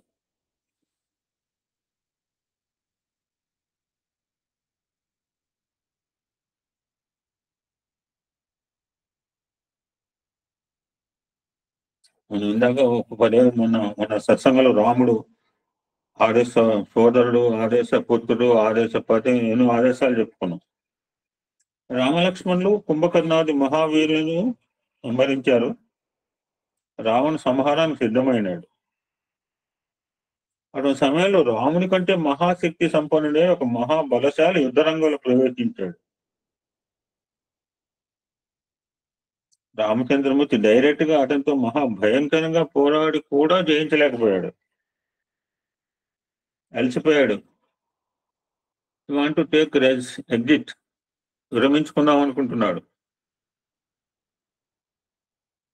ఆ సమయంలో విభీషణుడు రామునితో, రామా, నువ్వు విశ్రాంతి తీసుకోవాల్సిన సమయం కాదు ఇది. కొన్ని నిమిషంలో ఆలస్యం చేస్తే ఇతన్ని జయించడం కష్టం. ఎట్లయినా తక్షణం సంహరించు అని రాముని ఉత్తేజపరిచాడు విభీషణుడు. రామచంద్రమూర్తి పట్టుదలతో విజృంభించి యుద్ధం చేసి ఆ వీరిని హతమార్చాడు. ఎప్పుడైతే మహాబలశాలి నేల మీద కూలిపోయాడో, కింద పడిపోయాడో విభీషణుడు మూర్తిపోయాడు. మూర్తిపోయాడు, మూర్తి పడిపోరు. వెంటనే మహనీయులు వెంటనే తేరుకుంటారు. మళ్ళా రామచింతనం చేస్తున్నాడు. అప్పుడు రాముడు ఆశ్చర్యంగా, విభీషణ, ఆ రాక్షస వీరుడు మరణిస్తే నువ్వెందుకు మూర్తి పడిపోయావు అని ప్రశ్నించాడు. అప్పుడు విభీషణుడు, స్వామి, మా మహాబలశాలి నా కుమారుడు. చూడు తన వీక్నెస్ ఎలా చెప్తున్నాడు. నీ ప్రేమను హృదయంలో నింపుకొని కూడా నేను దేహ సంబంధమైన బలహీనతకు అవకాశం ఇచ్చినందుకు చింతిస్తున్నాను అన్నాడు విభీషణుడు. అప్పుడు రాముడు అంటాడు, ఏ విభీషణ, అసలు నీ కుమారుడిని ముందే ఎందుకు చెప్పలేదు? నేను వదిలిపెట్టేవాడిని కదా. అప్పుడు విభీషణుడు, రామా, యుద్ధంలో బంధుత్వానికి విలువ లేదు. భగవంతుడు నీతో పోరాడ వచ్చిన వానితో నాకు సంబంధం ఏమిటి? నేను నీ దాసుడను, నీ విజయము నాకు ముఖ్యం అన్నాడు విభీషణుడు. ఆ విధంగా తన బ్లడ్ రిలేషన్ కుమారుడు మరణానికి కూడా సిద్ధపడిన విభీషణుడు రామచంద్రమూర్తి సాత్విక మిత్రుడుగా ఇంకేమవుతాడండి? ఫ్యాంటాస్టిక్ నారేషన్ బాబు స్వామి. ఏ రామాయణం అయితే ఇట్లా ఈ స్క్రిప్ట్ కనపడుతుందండి? నేను రామాయణం తక్కువ చేయట్లేదు. ఒక ఆవిడ ఎవరు 14 రకాల రామాయణ సాక్షి కాబట్టి ఎవరు రామకథ రసవాహిని అయిన తర్వాత నాకు ఏ రామాయణం ఇంత తృప్తి ఇవ్వలేదని చెప్పింది ఆవిడ. పెద్ద ఫిలాసఫర్ ఆవిడ. ఓం శాంతి శాంతి శాంతికి. సమస్త లోకా సుఖినో భవంతు. లోకా సమస్త సుఖినో భవంతు. ఓం శాంతి శాంతి శాంతి.